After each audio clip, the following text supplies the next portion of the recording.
कुमार सिंह हुआ। और मैं अपना परिचय पहले दे देता हूँ, ठीक है। और मैं लगभग 2012 में इशू बना था, ठीक है। उसके पहले मैं ट्रैफिक अकाउंट्स में था। प्रिंटेड कार टिकट्स का वर्किंग करते थे हम लोग, देखते थे, चेक करते थे।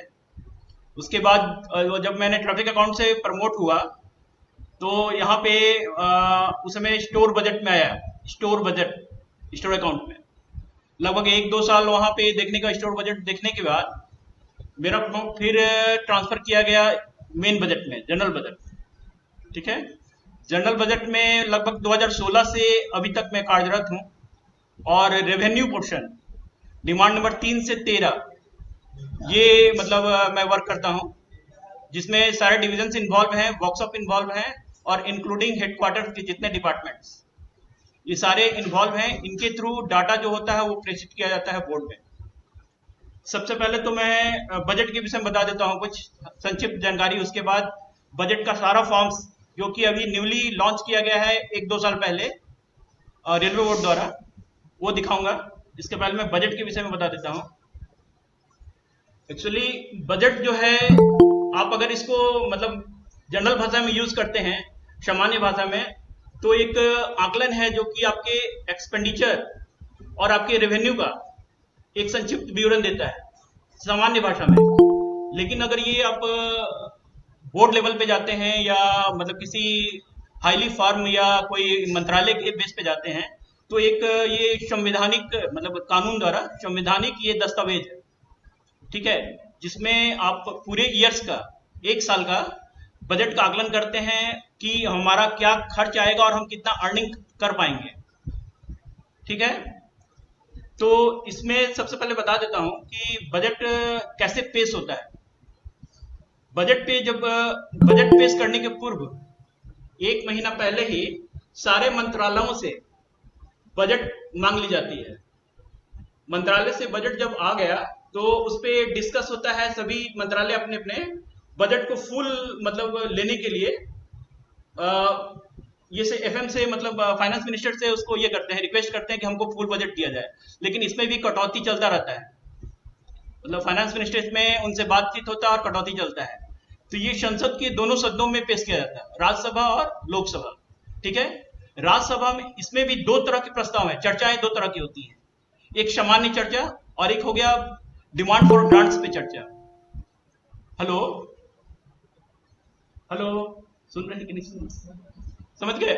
तो सामान्य सुन रहे चर्चा, हैं सर, सुन रहे हैं। हाँ ठीक है। तो सुन रहे हैं सर। हेलो, क्या बोल रहे हैं? समझ में आ रहा है ना बात? हाँ, आवाज आ रहा है सर। अच्छा ठीक है। हाँ सर। हाँ सर, आवाज हाँ सर, सुन रहे हैं। ठीक। समझ में भी आ रहा।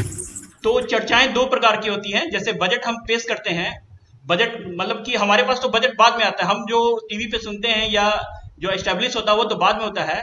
लेकिन उसके पूर्व ही, 1 मंथ पूर्व ही, सारे मंत्रालय से, जितने भी मंत्रालय हैं रेलवेज के, चाहे वो दूसरे विभागों का, जैसा कि अभी तो मर्ज होकर आ रहा है, ये भी हम बताएंगे कि क्यों मर्ज हुआ और इसके पहले क्यों वो अलग था, ये इसका भी कारण हम बताएंगे, ठीक है। तो क्या है कि जैसे ये मतलब सभी मंत्रालयों से बजट मिला, एकुमुलेट होकर, संकलित होकर, तो सभी अपने अपने मंत्रालय फुल बजट के लिए मतलब एफएम फाइनेंस मिनिस्टर से अपना पैरवी जहां तक लगाना हो कि हम हमारे डिपार्टमेंट को फुल बजट मिल जाए, उनको ये मिल जाए, इस तरह से।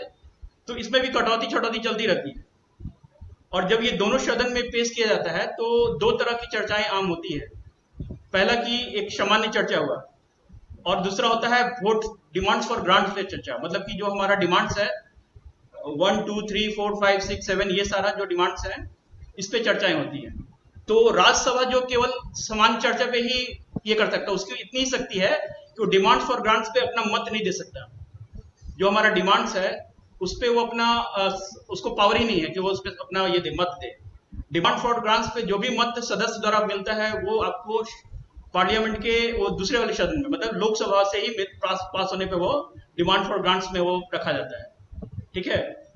तो जब ये सदन में भारी मतों से पास होता है ये डिमांड फॉर ग्रांट्स जो हम रखे, मतलब जो सरकार जो अपना बजट बनाकर पेश की, उन सरकार का जब वो बजट पेश होता है तो उसमें भी विपक्ष वाले कटौती के लिए काफी प्रयास करते हैं। जैसे जो दूसरी पार्टी है वो, उनका ये रहता है, मतलब ध्येय रहता है कि इस सरकार को हमको बिल्कुल गिरा देना है। मीन्स कि ऐसा इनका बजट खत्म कर देना है कि ये मतलब इनको मतलब ये द्वारा जनता द्वारा इन पे ये मिले, इसलिए अपनी ओर से मतलब ऐसा करते हैं अविश्वास प्रस्ताव के लिए कि सामने वाली पार्टी को मतलब ये कम मिले, कम से कम बजट मिले। तो एक प्रकार का जो आपका बजट कंट्रोल है ये स्टार्टिंग से ही स्टार्ट हो गया। मतलब कि आपने बजट रखा 100 रुपए का, पार्टी ने विपक्ष वालों ने उसको कट करवाकर 80 या 70 का रख दिया, करवा दिया। तो एक तो बजट कंट्रोल आपका यहीं से स्टार्ट हो गया, मतलब स्टार्टिंग लेवल पे ही।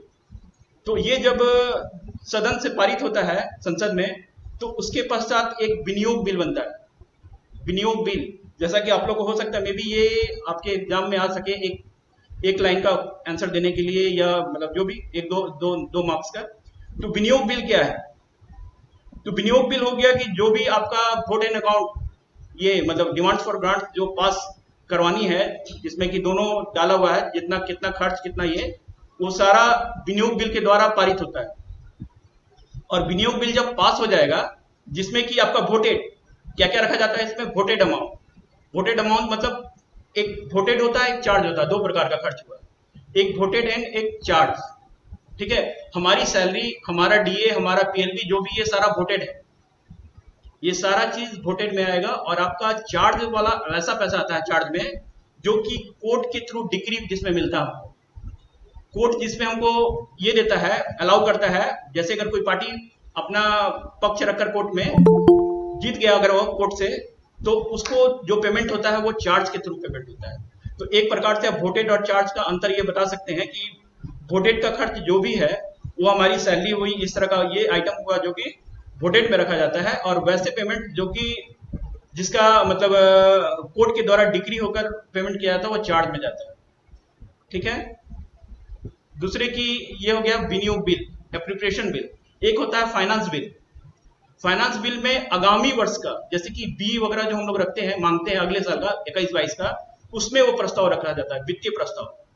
फाइनेंस बिल का मतलब हो गया कि अगले आगामी वर्ष का वित्तीय प्रस्ताव इस बिल में रखा जाता है, फाइनेंस बिल में। दोनों बिल पास होता है। अभी जो आई का समय है, अभी जो हमारा एसएल जो होता है, लगभग हमें स्पेंडिंग लिमिट, बजट जो हम बजट पेश करते हैं, वो बजट हमें अप्रैल में प्राप्त होता है अगले साल का। जैसे कि 20-21 का बजट जो हमें मिला, वो हमको मिला अप्रैल महीने में। तो अप्रैल से अगस्त इतना समय तक तो हम खर्च किए। अब अगला मेरा स्टेज आया आरी का, रिवाइज एस्टीमेट। ये बता देते हैं इसमें बजट बनाने में पहले क्या था कि एक तो बजट एस्टीमेट हो गया, चरण बता रहा हूं आपको। एक बजट एस्टीमेट, दूसरा हो गया, एक था पहले रिव्यू, अगस्त रिव्यू, जो कि लगभग 2 या 3 साल पहले खत्म कर दिया गया। उसमें पैसे डिमांड की जाती थी लेकिन पैसा बोर्ड से मिलता नहीं था। तो बोर्ड को लगा कि अनावश्यक हम एक प्रैक्टिस करवा रहे हैं, रेलवे से भी करवा रहे हैं, और हमें भी इसके लिए परेशान होना पड़ रहा है। तो ये अगस्त रिव्यू हटा दिया गया। ठीक है, उसके बाद उसका अगला स्टेप था आरई, रिवाइज एस्टीमेट, जिसमें कि बजट जो आपका खर्च मतलब जो भी कमी सरेंडर करना है, या आपको लग रहा है कि हमको एडिशनल चाहिए, तो ये मांग आपको एफएमई आरई रिवाइज एस्टीमेट में मिलता था। रिवाइज एस्टीमेट में, रिवाइज के बाद भी अगर आपको लग रहा है कि आपका खर्च मतलब मे बी कि थोड़ा ज्यादा जाए या सरेंडर करे, तो फाइनल स्टेज होता था एक एफएमई का, final modification estimate, FME, final modification estimate. यहां पे आपको पैसा आपके खर्च के हिसाब से, अगर आप खर्च को ज्यादा कर गए हैं तो बोर्ड को लग रहा है कि नहीं आपको देना है, तो वो देती थी, अन्यथा वो आप खर्च कर गए फिर भी वो आपको कम पैसा करके देता था, जिसका जवाब आपको एप्रोप्रिएशन अकाउंट में आगे जो लोक लेखा समिति को पेश करना होता है वहां पे आपको देना पड़ता था, क्यों हम मतलब बजट से ज्यादा बढ़ गए। ठीक है, एक तो आप समझ गए होंगे कि फाइनेंस बिल और एप्रोप्रिएशन बिल में क्या अंतर है। फाइनेंस बिल आपका हो गया कि जो आगामी वर्ष का वित्तीय प्रस्ताव हो उसको सम्मिलित किया जाता है। ठीक है, और एक एप्रोप्रिएशन बिल हो गया कि जो इस साल का बजट है, जो कि जिसमें कि इंक्लूडिंग चार्ज और वोटेड दोनों बजट को सम्मिलित करते हुए ये एप्रोप्रिएशन बिल अगर पास कर गया, एप्रोप्रिएशन बिल अगर अप्रूव्ड हो गया, तो ये सरकार को ये एक अथॉरिटी दे दी जाती है कि आप कंसोलिडेटेड फंड से पैसा निकाल सकते हैं। ठीक है, इसमें एक ऑप्शन और एक क्वेश्चन और ट्राई हो सकता है कि कंसोलिडेटेड फंड क्या है और एक कंटीजेंसी फंड, मतलब कि एक समेकित निधि और आकस्मिक निधि। आप लोगों ने पढ़ा होगा इसको कि ये क्या है। तो हमारा जो भी खर्च मतलब हमारा जो भी पेमेंट, स्टाफ पेमेंट जो भी होता है, सारा समेकित निधि कंसोलिडेटेड फंड से किया जाता है। इसके अलावा इसमें राज्यसभा के स्पीकर, डिप्टी स्पीकर, लोकसभा के स्पीकर, डिप्टी स्पीकर, आपके सुप्रीम कोर्ट के जज जिनका पेंशन और सैलरी, ये सारा कंसोलिडेटेड फंड से होता है। ठीक है, एक तो क्वेश्चन आपका यहाँ भी आप इसको जवाब दे सकते हैं कि कंसोलिडेटेड फंड क्या है और कंटीजेंसी फंड क्या है, इन दोनों में क्या डिफरेंस है। तो वैसे फंड्स जो कि जिसका मतलब खर्च का वहन जैसे हमारे सैलरी से, हमारे सारे मतलब चार्ज इंपोर्टेड से, वो सारा कंटीजेंसी ये कंसोलिडेटेड फंड में जाता है, जिसमें आपको बताई दी है सुप्रीम कोर्ट के जज का सैलरी और ये पेंशन, दूसरे की ये इनका लोकसभा राज्यसभा के स्पीकर का और डिप्टी स्पीकर का पेमेंट जाता है उसमें। ठीक है, अब एक हो गया कंटीजेंसी फंड, आकस्मिक निधि। ये क्यों बना और वो क्यों बना? आकस्मिक निधि हुआ कि वैसे वर्क, न्यू सर्विस जो कि अचानक से मतलब कि जिसका पहले से अनुमान नहीं था, जिसको आप कंसोलिडेटेड फंड से नहीं कर सकते थे, वो अचानक से वो फंड मतलब वो वर्क आपके समीप आया और आपको वो करना पड़ रहा है। इसके लिए आपको पार्लियामेंट की अनुमति की जरूरत नहीं है, मतलब संसद से आपको इसका अनुमति नहीं लेना कि हमको ये वर्क करना है, तो हम इंतजार कर रहे हैं कि वहां से अप्रूवल मिले तब हम उसके बाद वो काम करें। ठीक है, इसके लिए आकस्मिक निधि बना है, तुरंत फंड वहां से निकाला जाता है और निकाल के उस वर्क पे पूरा किया जाता है। सपोज अगर किसी मतलब देश में या राज्य में सपोज ये डाइजेस्टर मतलब अगर आपात स्थिति पड़ गया, जैसे सूखा पड़ गया या बाढ़ से मतलब ये, तो राहत कोष मतलब राहत देने के लिए जो कंटीजेंसी फंड से पैसा निकाला जाता है वो बिना अप्रूवल का तुरंत इमीडिएट निकाला जाता है। और सबसे बड़ी मजेदार की बात यह है कि इसका जो फंडिंग जो होता है आकस्मिक निधि से उतना ही पैसा निकाल के डाला गया, फिर उसका रिकूपमेंट किया जाता है कंसोलिडेटेड फंड से। बात समझ गए? मतलब कंटीजेंसी फंड में जो पैसा आपने यूज किया किसी न्यू सर्विस के लिए या आपात स्थिति के लिए, तो वो उसको फिर से रिकूप किया जाता है। कहां से? सेम उतना ही पैसा जो आपने आकस्मिक निधि से निकाला, उतना ही पैसा कंसोलिडेटेड फंड से निकाल कर फिर वापस रिकूप कर दिया जाता है। समझ गए? तो ये हो गया, दोनों में डिफरेंस आप लिख सकते हैं कि आकस्मिक निधि और कंसोलिडेटेड फंड क्या हो गया। दूसरे की और बताता हूं, बजट जब बनाया जाता है तो तीन प्रकार से बजट बनता है, तीन प्रकार का बजट होता है। एक सरप्लस बजट, अतिरिक्त बजट जिसको कहते हैं, एक हो गया बैलेंस बजट जिसको संतुलित बजट कहा जाता है, और एक हो गया डिफिसिट बजट, घाटे की बजट। तीन तरह की बजट हो गया जो प्रक्रिया में आता है। एक हो गया आपका स्टार्टिंग में बताया था अतिरिक्त बजट, सरप्लस बजट। दूसरा हो गया आपका बैलेंस बजट, संतुलित बजट। तीसरा आपका हो गया ये क्या कहते हैं, डिफिसिट बजट। अब इन तीनों का डेफिनेशन बता देता हूं। पहला सरप्लस बजट जो है उसका आशय ये होता है कि हमने जो बजट बनाया उसमें हमको रेवेन्यू ज्यादा आया और हमारा एक्सपेंडिचर कम है। सरप्लस बजट का मतलब होगा कि हमारा रेवेन्यू ज्यादा है, आमदनी ज्यादा है, अर्निंग ज्यादा है, और हमारा एक्सपेंडिचर कम है, मतलब कि ये हमारा प्रॉफिट का बजट हुआ, ये हमारा प्रॉफिट का बजट हुआ, सरप्लस बजट। ठीक है। दूसरे क्या हुआ, दूसरा हो गया आपका बैलेंस बजट, मतलब संतुलित बजट। जैसा कि नाम से ही आप समझ रहे हैं कि इसमें नो लॉस नो गेन, मतलब कि आपकी जितनी रेवेन्यू आई, जितना आमदनी आया, उतना ही आपने खर्च किया, मतलब कि ये जीरो बेस्ड बजट हो गया। एक तरह से इसको आप जीरो बेस्ड बजट कह सकते हैं, मतलब कि हमने जितना पैसा लगाया उतना ही पैसा हमको मिला।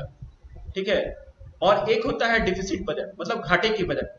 आपने 10 रुपया खर्चा किया और आमदनी आपको 5 रुपया आया, मतलब कि आपकी रेवेन्यू जो है, अर्निंग जो है, वो आपके खर्च की तुलना में ज्यादा मतलब कम हो गया, और आपने खर्च ज्यादा किया किसी काम को ये करने के लिए। तो ये तीन प्रकार का बजट है। मे भी अगर एक एक लाइन का आता हो तो आप इसको लिख सकते हैं, एक मतलब एक नंबर का अगर आता हो तो एक लाइन में, दो लाइन में आप इसको इस तरह से लिख सकते हैं। ठीक है। दूसरे अब और बताता हूं, एक और मजेदार बात है कि जब बजट पेश होता है तो हम लोगों ने बजट बनाने के दौरान जो हमारे रेलवे बोर्ड में मित्र थे उनसे बात किया, तो पता चला कि वो अभी मतलब बजट में है, बंद है, मतलब उनसे बातचीत होना बंद था। तो हम लोगों ने पूछा कि ऐसा क्यों?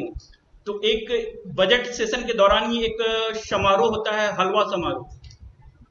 हलवा समारोह क्या हुआ कि जब बजट पेश होता है तो बजट से रिलेटेड जितने भी अधिकारी, ऑफिसर्स या स्टाफ जो कि बजट बनाने में लगे हुए हैं, उन सबों को मतलब नॉर्थ ब्लॉक होता है जहां पे बजट का ये प्रक्रिया चलती है, वहां पे उनको रख दिया जाता है। मतलब कि टोटली उनको उनके मतलब घर वालों से सारा कनेक्शन खत्म, ताकि वो बजट को लीक ना कर सके। तो वैसे स्थिति में एक समारोह मनाया जाता है, हलवा समारोह। ठीक है। और उनके मोबाइल्स वगैरह सारे स्विच ऑफ कर दिए जाते हैं। जब बजट पेश होना शुरू हो जाता है वैसे उसके बाद ही वो मतलब वहां से निकल पाते हैं। तो मतलब ये बजट के दौरान था इसलिए बताना हम उचित समझे इसको। अब है कि पहले जो बजट अलग था, मतलब रेल बजट और सामान्य बजट अलग था, और अभी उसको क्यों जरूरत पड़ा मतलब सम्मिलित करने का, इसका भी एक रीजन है। पहले जो 1920-21 में समिति जो गठित हुई, शायद एक वर्ष समिति, उस समय क्या था कि आपका रेल का बजट जो था ना, रेल का बजट पूरे बजट का मतलब कि यूनियन बजट जो बनता था उस समय, उसका 70% ये था, मतलब ये आपके रेल से प्राप्त होता था। इसलिए उस समय जो समिति बनी, उन्होंने ये सिफारिश किया कि ये बजट बनना, अलग बनना जरूरी है, क्योंकि ये आपके जीडीपी का सबसे ज्यादा परसेंट ये यहाँ से अर्निंग होता था। इसलिए उस समय कहा गया कि ये मतलब अलग ही इनका बजट बनाया जाए और अलग ही इसको प्रस्तुत किया जाए। तो एक वर्ष समिति 1925 के सिफारिश के हिसाब से उस समय जो 1924 और 25 एक वर्ष समिति था। अगर क्वेश्चन पूछा जाए कि किस वर्ष आपका सामान्य बजट और ये रेल बजट को अलग रखा गया, किस वर्ष से, तो ये आपकी 1924-25 में एक वर्ष समिति बना था। उसने अपनी सिफारिश दी कि मतलब हमारा बजट अलग इसलिए रखा जाए क्योंकि लगभग 70% हम जीडीपी का, यूनियन बजट का हम 70% हम रेल से अर्निंग लेते हैं। तो इसलिए उस समय ये प्रथा चला कि इसको अलग ही रखकर और लाभ लिया जाए। तो उस समय से चलने लगा ये चीज, चलते चलते लगभग ये जैसे जैसे आगे बढ़ा वैसे वैसे रेलवेज की अर्निंग, या जैसे कहे आप, जैसे जो भी आंकड़े बताते हैं कि तो 2015 में ये आंकड़े घटकर 30% पे आ गया। देखिए जैसा कि मैं भी नेट वगैरह सर्च किया तो पता चला कि ये इस बजट को अलग और फिर मिलाने का कारण क्या बना। जब मैं खोज रहा था तो पता चला कि स्टार्टिंग में 70% अर्निंग, मतलब लगभग आपके देश का जीडीपी का 70% यहाँ से प्राप्त हो रहा था अर्निंग, इसलिए उसको अलग रखकर मतलब बजटिंग अलग रखा गया।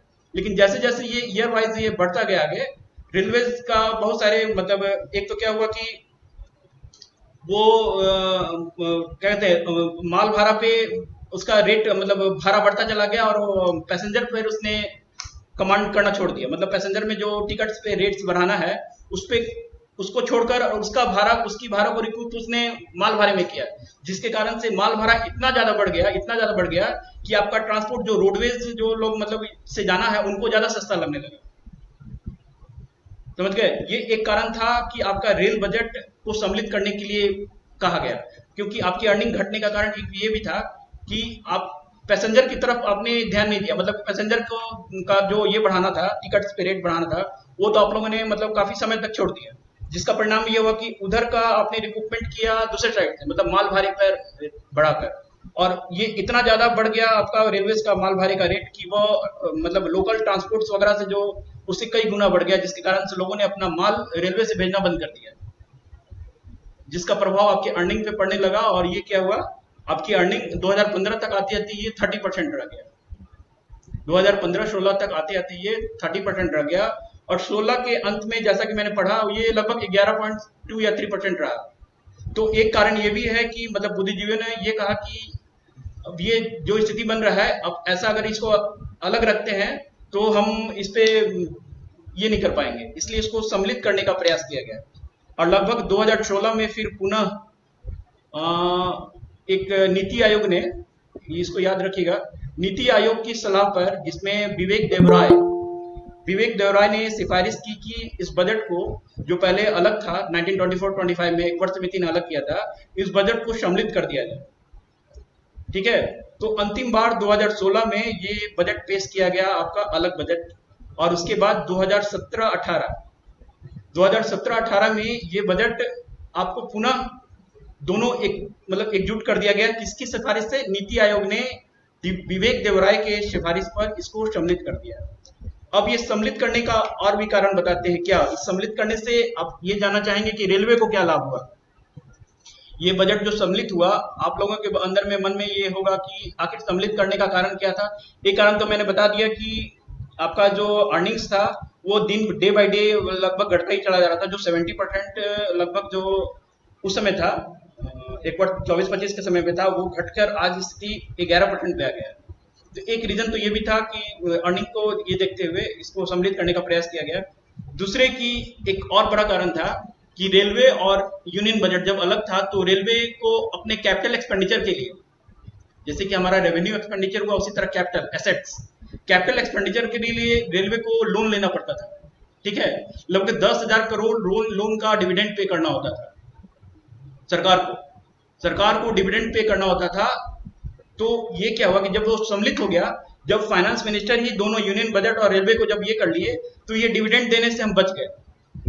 रेलवे जो है ये डिविडेंड देने से बच गई। अगर पूछा जाए आपसे कि सम्मिलित करने का रेल बजट को आम बजट में सम्मिलित करने का सबसे बड़ा लाभ क्या हुआ, तो सबसे बड़ा लाभ ये था कि रेलवे को जो मतलब डिविडेंड पे करना होता लोन पे, मतलब कि जो कैपिटल एसेट्स पे जो लोन लिया था उसने, उस पे जो उसको डिविडेंड पे करना था उससे वो बच गए। मतलब कि फाइनेंस मिनिस्टर ही जब दोनों उन्हीं का ये है संपत्ति है तो फिर क्यों लेंगे। तो ये सबसे बड़ा कारण ये हो गया कि यहाँ से वो बच गए डिविडेंड देने से। दूसरा कि क्या होता था कि हर मंत्रालय, जैसे कि आपका रेलवे एक अलग मंत्रालय था और आपका यूनियन बजट अलग था, तो इसके लिए एप्रोप्रिएशन बिल 2 बार पेश किया जाता था संसद में। एक तो जो यूनियन बजट के लिए उसके लिए एप्रोप्रिएशन बिल पास होता था और एक ही हो गया आपका रेल मंत्रालय के लिए पास होता था। तो ऐसी स्थिति में अब एफएम को फाइनेंस मिनिस्टर को केवल एक ही एप्रोप्रिएशन बिल बनाकर पेश करना होगा। तो यहाँ भी मतलब ये काफी लाभ हुआ। इससे क्या होता था कि पूरा टोटल एस्टिमेट फाइनेंस मिनिस्टर को पता होता था कि हमारे पूरे साल के लिए हमको कितना का रिक्वायरमेंट है, इंक्लूडिंग रेलवे का बजट लेकर। ठीक है, अगर ये दूसरा आंसर हो गया। अगर आपको लिखा जाए 3 या 4 को आंसर जवाब देने के लिए कि सम्मिलित करने का लाभ क्या था, तो सबसे पहला लाभ आप बता सकते हैं कि सम्मिलित करने का लाभ ये हुआ 1 नंबर में कि रेलवे को जो डिविडेंड पे करना होता था, रेलवे जो उसने कैपिटल एसेट्स लिया सरकार से, कैपिटल एसेट्स के लिए जो लोन लिया उस पर जो उसको डिविडेंड पे करना होता था उससे उसको निजात मिला, मतलब ये हो गया, छुटकारा मिल गया। दूसरे की एप्रोप्रिएशन बिल जो 2 बार पेश होते थे, मतलब अलग अलग मंत्रालयों के लिए अलग अलग, उसके लिए ये इंक्लूडिंग एफएम फाइनेंस मिनिस्टर को एक ही मतलब विनियोग बिल बनाकर भेजना पड़ा। ठीक है, तीसरे की अब क्या है कि रेलवे सम्मिलित हो जाने से फाइनेंस मिनिस्टर को अपने मतलब उद्योग या अथी को बढ़ावा करने के लिए एक तो उनको रेलवे का भी सहारा मिल गया, दूसरा ट्रांसपोर्ट और ये सारा ये हो गया। तो ज्यादा से ज्यादा रिसोर्सेज खोजते थे अपने वर्क को बढ़ाने के लिए, आगे मतलब ब्रॉड करने के लिए। तो ये सारे कारण थे जिसके कारण से जो मतलब रेल बजट को सम्मिलित करने का प्रयास किया गया और वो उसमें सफल रहे। 2017-18 से ये जो है ना सम्मिलित होकर आया। पहले डिमांड्स फॉर ग्रांट्स का नाम डिमांड्स करके कहा जाता, जैसे डिमांड 1, डिमांड 2, जैसे 1 में आपका बजट है, ये रेलवे बोर्ड है। डिमांड 2 में आपका हो गया ऑडिट वगैरह हो गया, आरडीएसओ हो गया 2 में। 3 में आपका हो गया 3 का बजट हो गया आपका जनरल सुपरिटेंडेंट्स एंड ये सेवाएं हो गया, जिसमें केवल आप ये हम यहाँ शुरू करते हैं। 03 में केवल वैसे बजट है जो कि एडमिनिस्ट्रेटिव बजट है, जिसमें आपका सारे डिपार्टमेंट आ जाते हैं। हम डिपार्टमेंट एक एक करके बता रहे हैं, ध्यान से सुनिएगा, शायद कहीं ना कहीं क्वेश्चन में आपको सहायता मिले ये पकड़ने के लिए। आपको डिमांड नंबर 3 की बात कर रहे हैं। 3 में जैसे इसमें बजट में सबसे पहला क्या हो गया, डिमांड्स, जिसको अब सब मेजर हेड के नाम से जाना जाता है, SMH। पहले ये डिमांड्स के नाम से जाना जाता था, अब ये SMH सब मेजर हेड 01। पहले जो डिमांड 3 था अब वो 01 कहा जाता है। इट मीन्स कि ये 01 में अगर 2 जोड़ दीजिए तो ये डिमांड नंबर 3 बनता है। तो सब मेजर हेड डिमांड्स का नाम चेंज करके रखा गया। 01 का मतलब है डिमांड 3। इसमें अब हम आपको बताते हैं किस डिपार्टमेंट का खर्चा कहाँ आता है।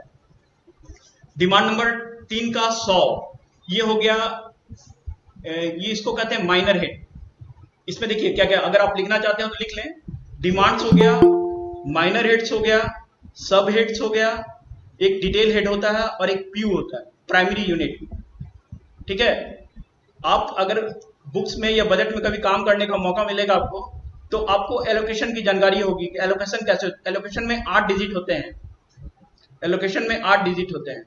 ठीक है, जैसे अगर डिमांड 3 का कोई खर्च है, सपोज 100 की बात बता रहे हैं, 100 में आपका जीएम जनरल एडमिनिस्ट्रेशन का खर्च आता है, जिसमें आपके जीएम का खर्च 100 में, जीएम एजीएम जो हेडक्वार्टर में बैठे हुए हैं इन लोगों का खर्च आता है, प्लस डीआरएम्स जो कि डिविजन्स में पोस्टेड है। डीआरएम्स मतलब कि सारे एडमिनिस्ट्रेटिव वाले ऑफिसर्स का इसमें खर्च जाएगा। डिमांड नंबर 3 का 110, ठीक है, 110 में जीएम का खर्च आता है। अगर सपोज पूछा जाए कि जीएम की सैलरी या जीएम का खर्च किस डिमांड में जाएगा, जीएम की सैलरी या खर्च किस डिमांड में जाएगा, तो आप अगर जानकारी होगा कि ये डिमांड नंबर 3 के 100 में जाता है तो आप तुरंत 3 110 लिख सकते हैं, या आपके मल्टीपल क्वेश्चंस जो चॉइस में आते हैं उसमें अगर दिया होगा 3 110, 3 120, 3 130 या नन ऑफ दिस, तो आपको अगर जानकारी होगा तो तुरंत आप 3 110 को टिक कर लेंगे। तो 3 110 में जीएम का खर्च आता है, ठीक है। 3 120 हम एक एक करके बता रहे हैं, एकदम बिल्कुल ध्यान से सुनिए। मे बी कि ये क्वेश्चन अगर जैसा कि मल्टीपल टाइप का क्वेश्चन आपके अब आएगा इस बार एग्जाम में, तो मे बी कि ये क्वेश्चन आपको लड़ जाए, क्योंकि इससे ज्यादा और बाहर से आप अगर आप अभी आप सब्जेक्टिव लेवल पे पढ़ना चाह रहे होंगे तो आपके लिए बहुत ही कठिनाई भरा होगा। इसलिए मैं जितना बता रहा हूँ उतना में आप उसको लिख लें या फिर उसको समझ लें। 3 110 ये हो गया आपके जीएम का खर्च। 3 120 ये हेडक्वार्टर में ऑपरेट नहीं होता, क्योंकि ये 3 120 डीआरएम का खर्च होता है, डिविजनल रेलवे मैनेजर। ये केवल डिवीजन ही ऑपरेट करेगा 3 120, ठीक है। तो 3 110 का खर्च जीएम का हो गया, 3 120 का खर्च हो गया आपका डीआरएम का। 3 130 ये हेडक्वार्टर में होता है, मतलब जीएम का ही खर्च है। 3 140 आप लोगों ने देखा होगा कि कभी कभी रेलवे की तरफ से होर्डिंग या विज्ञापन जो लगाए जाते हैं सड़कों पे चाहे पे, तो ये 3 140 इसका खर्च किया जाता है, मतलब कि ये विज्ञापन का खर्च है जो कि जीएम लेवल से, जनरल मैनेजर के लेवल से पास किया जाता है विज्ञापन पे खर्च 3 140। और 3 150 150 ये हो गया विजिलेंस का खर्च। आपके यहाँ जो हेडक्वार्टर में विजिलेंस बैठे हुए हैं इनका खर्च 3 150 में जाएगा, ठीक है। 3 150 ये ध्यान रखिए, ये सबसे इंपॉर्टेंट डिमांड नंबर 3 है। मे बी कि क्वेश्चन ज्यादा से ज्यादा आपका इससे आए, क्योंकि ये हेडक्वार्टर और जितने एडमिनिस्ट्रेटिव लेवल पे ये आते हैं सारे इसमें डिमांड में खर्च है। 3 150 में विजिलेंस का खर्च आएगा। 3 150 130 में किसका था किसका? सर? 130 में 130 में था किसमें? Hello 130 sir. 130 में जीएम का खर्च है, जीएम का जनरल खर्च है, अच्छा। ठीक है। जीएम का जनरल खर्च है। ओके। 140 में विज्ञापन, ये भी जो जीएम का ही खर्च है। 120 इसमें जो हो गया वो केवल आपके दूसरे डिवीजन का खर्च है। 120 में अगर आपके देखिए, एक हम और पकड़ने का ढंग बता रहे हैं। अगर आप हेडक्वार्टर में हैं और बुक्स में या बजट में हैं, अगर 120 में आपके रिवेन्यू एलोकेशन रजिस्टर में अगर खर्च आ गया, सपोज गलती से, अगर आपको जानकारी है कि 120 हमारे हेडक्वार्टर में नहीं आना चाहिए, तो आप इस जो भी इसमें बुकिंग किया आप उसको पकड़ कर बता सकते हैं कि आपने ये गलत खर्च किया है, क्योंकि 120 का खर्च कभी भी हेडक्वार्टर में नहीं आएगा। 120 डीआरएम्स का खर्च है, ये जो कि डिवीजन में ऑपरेट होना चाहिए। अगर आपके अकाउंट में दिखा रहा है, आपके खर्च में दिखा रहा है, तो आप इसको बता सकते हैं कि नहीं आपकी खर्च नहीं है। 140 आपका हो गया विज्ञापन का खर्च, 150 हो गया आपके विजिलेंस का खर्च, और एक होता है 160, मतलब ये भी आपका 100 में ही जाएगा, मतलब जीएम के खर्च में जाएगा। 160 का खर्च होता है कि जैसे रेलवे जो हायर करती है लीगल एक्सपेंसेस, मतलब कि जो रेलवे की तरफ से जो वकील लड़ते हैं रेलवे के साइड से जो दूसरे पार्टी के विरुद्ध, तो रेलवे क्या करती है कि उनको पेमेंट देती है लीगल, ये लीगल में जाता है, ये कहा जाता है लीगल एक्सपेंसेस। डिमांड नंबर 3 का 160 लीगल एक्सपेंसेस हुआ, ठीक है। इसमें आप पेमेंट करते हैं किसको? जो रेलवे की तरफ से आपका ये वकील जो लड़ाई कर रहा है, मतलब दूसरे पार्टी के विरुद्ध, इसमें 160 में उसको पेमेंट करते हैं, ठीक है। पहले क्या था कि ये एसडीजीएम जीएम जो है इनका खर्च लेते थे, इसका जो है डीजीएम जी जो थे, डीजीएम लॉ जो थे, पहले बजट वो एक्यूमुलेट लेते थे, मतलब सारे डिपार्टमेंट का बजट वही लेते थे और उन्हीं के थ्रू ये सारा मतलब जो भी रेलवे की तरफ से ये लड़ना होता था वही लड़ते थे। लेकिन ये 2 या 3 साल पूर्व में एक लेटर के थ्रू क्या हुआ कि नहीं, अब सारा डिपार्टमेंट अपना बजट खुद लेगा इसका। पहले जो ये जीएम लेते थे बजट 160 में सारे डिपार्टमेंट के लिए, तो वो कहा गया कि नहीं, इसका बजट अब अपना अपना डिपार्टमेंट ले। अगर सपोज ये मैकेनिकल का कोई केस है, मैकेनिकल डिपार्टमेंट का, तो मैकेनिकल डिपार्टमेंट को 160 में इसका बजट लेना है, इसलिए क्योंकि ये अब वो जीएम के बजट से, मतलब कि डीजीएम के बजट से वो नहीं कर सकते हैं, क्योंकि जब वो बजटिंग पास करेंगे तो वहां पे उनका एसपीयू दिखाएगा। हम एसपीयू और बीएसपीयू भी बताएंगे क्या होता है। एसपीयू स्पेंडिंग यूनिट और बीएसपीयू बजट स्पेंडिंग यूनिट, ये भी हम बताएंगे क्या होता है। तो क्या हुआ कि 3 160 में हर डिपार्टमेंट को अलग अलग बजट लेना है, लेकिन हम लोग अभी भी बजट बनाते हैं तो हम यही देखते हैं कि खर्च तो कर दिए उन लोगों ने, लेकिन बजट अभी भी सिंगली हेडक्वार्टर में केवल कॉमर्शियल लेता है और एक डीजीएम जी लेते हैं, बाकी सारे डिपार्टमेंट्स का वही स्थिति बना हुआ है। मतलब अभी भी वो बजट नहीं ले रहे हैं, खर्च तो कर दे रहे हैं, क्योंकि रेलवे बोर्ड द्वारा अभी इस तरह का कोई लॉक नहीं लगा हुआ है कि आपका बजट है तभी हम उसमें पास करने देंगे, नहीं तो नहीं पास करने देंगे। अगर ये लॉक लगना शुरू हो जाएगा ना, तो ये सारे डिपार्टमेंट तुरंत खड़े हो जाएंगे कि नहीं, हमारा बजट इसमें चाहिए, क्योंकि वो अभी उनको रोक नहीं लग रहा है, 160 में बजट ले नहीं रहे हैं और पास कर दे रहे हैं। ठीक है, तो ये सारी कमियां हैं जो कि सुधार की जरूरत है, जिसमें रेलवे बोर्ड के स्तर पे भी, हमारे डिपार्टमेंट के स्तर पे भी अभी सुधार की जरूरत है इसमें। अब आगे बढ़ते हैं। ये 100 तो हो गया आपका जनरल एडमिनिस्ट्रेशन का खर्च। अब हो गया 3 का 200। ये आप अकाउंट्स वालों का पूरा इसमें खर्च जाता है, 3 का 200। ठीक है, आपकी सैलरी जाती है 210 में, डिमांड का 3 का 210, ये अकाउंट्स के सैलरी इसमें जाता है। अगर पूछा जाए कि अकाउंट्स स्टाफ की सैलरी कहाँ जाती है, तो 3 210। 220 जाता है कैश ऑफिस का खर्चा इसमें। डिमांड 3 220 कैश ऑफिस का खर्च जाता है। ठीक है, कैश ऑफिस में जितने भी स्टाफ कार्यरत हैं, चाहे वो कैश हैंडलिंग में है या श्रॉफ में है, जो भी है, इनका सारा खर्च 3 220 में जाएगा। 3 230 ये स्टैटिकल का खर्च है, स्टैटिकल। ठीक है, सीएसओ स्टैटिकल, इनका खर्च 3 230 में जाता है, 230। ठीक है, लेकिन ये अकाउंट्स का ही विंग माना जाता है, इनकी एसपीयू अकाउंट्स ही करते हैं, इसके लिए इसको अकाउंट्स में रखा गया है। 230 स्टैटिकल का खर्च है। 240 3 240 ये आपका ईडीपी का खर्च है, ईडीपीएम, इलेक्ट्रॉनिक डाटा प्रोसेसिंग मैनेजमेंट। ठीक है, ईडीपीएम का खर्च है ये, इसमें 3 240 में ईडीपीएम का खर्च है। ये तो आप समझ गए। डिमांड नंबर 3 में 200 का हेड अकाउंट्स का हेड है। ठीक है, अब आगे बढ़िए। डिमांड नंबर 3 का 300। ठीक है, ये पर्सनल का खर्च है, पूरा पर्सनल का खर्च है 300। अगर पर्सनल से रिलेटेड कोई भी क्वेश्चन आता है कि उनकी सैलरी या कहाँ जाता है, तो आप 3 के 310 में आप रख सकते हैं, 300 में। ठीक है, इसमें और भी हेड है 320 330, वो डिटेल में नहीं जाएंगे। आपको ये बता देते हैं कि 3 का 300 में ये टोटल खर्च आपके पर्सनल का जाता है। 3 का 400 ये खर्च आपका सीओएस का खर्च है, स्टोर, कंट्रोलर ऑफ स्टोर्स, 3 का 400, जिसमें 410 और 420 जितने भी डिपो हैं आपके ईसीआर में, जितने भी डिपो हैं, जैसे वर्कशॉप समस्तीपुर में हो गया डिपो, हो गया गरारा डिपो, हो गया वर्कशॉप समस्तीपुर डिपो, हो गया, जो भी डिपो हैं, इनका खर्च 3 420 में जाता है। 3 420 का खर्च वर्कशॉप समस्तीपुर भी लेता है, जहां जहां हरनौत भी लेता है, ये सारे लोग लेते हैं। 410 में आपका स्टोर अकाउंट का खर्च है, 410, 3 410। ठीक है, स्टोर अकाउंट नहीं, सॉरी, स्टोर का खर्च है, स्टोर सीएस का खर्च है। स्टोर अकाउंट का खर्च 3 210 में ही जाता है। आपका 3 210 में देखिए बताते हैं कौन कौन सा जाएगा अपने अकाउंट्स में। आपका ट्रैफिक अकाउंट का जो भी खर्च है वो 3 210 में जाएगा। स्टोर अकाउंट का जो भी खर्च है 3 210 में जाएगा। अकाउंट्स का जो भी खर्च है इंक्लूडिंग जितने भी अपने सब सेक्शन है, चाहे वो पेंशन हो चाहे जो भी हो, सारा पेंशन का डिमांड 13 में जाता है। इसके अलावा जो भी सैलरी का खर्च है सारा डिमांड 3 के 210 में जाएगा। ठीक है, डिमांड नंबर 4 का जो बताया 400, 3 का 400, वो टोटल सीएस का खर्च है, 410 और 420।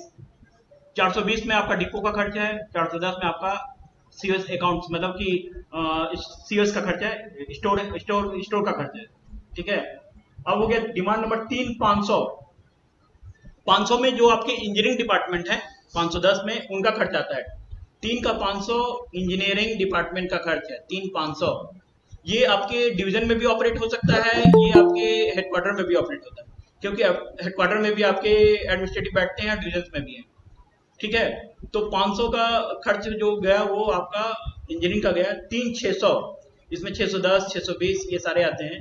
इसमें आपका मैकेनिकल डिपार्टमेंट का खर्च आता है, मैकेनिकल सीएमई। ठीक है, इसमें सीएमई का खर्च है 3 600 में। इसमें भी हेडक्वार्टर और डिविजन्स में इसमें खर्च बुक होगा 3 600 में।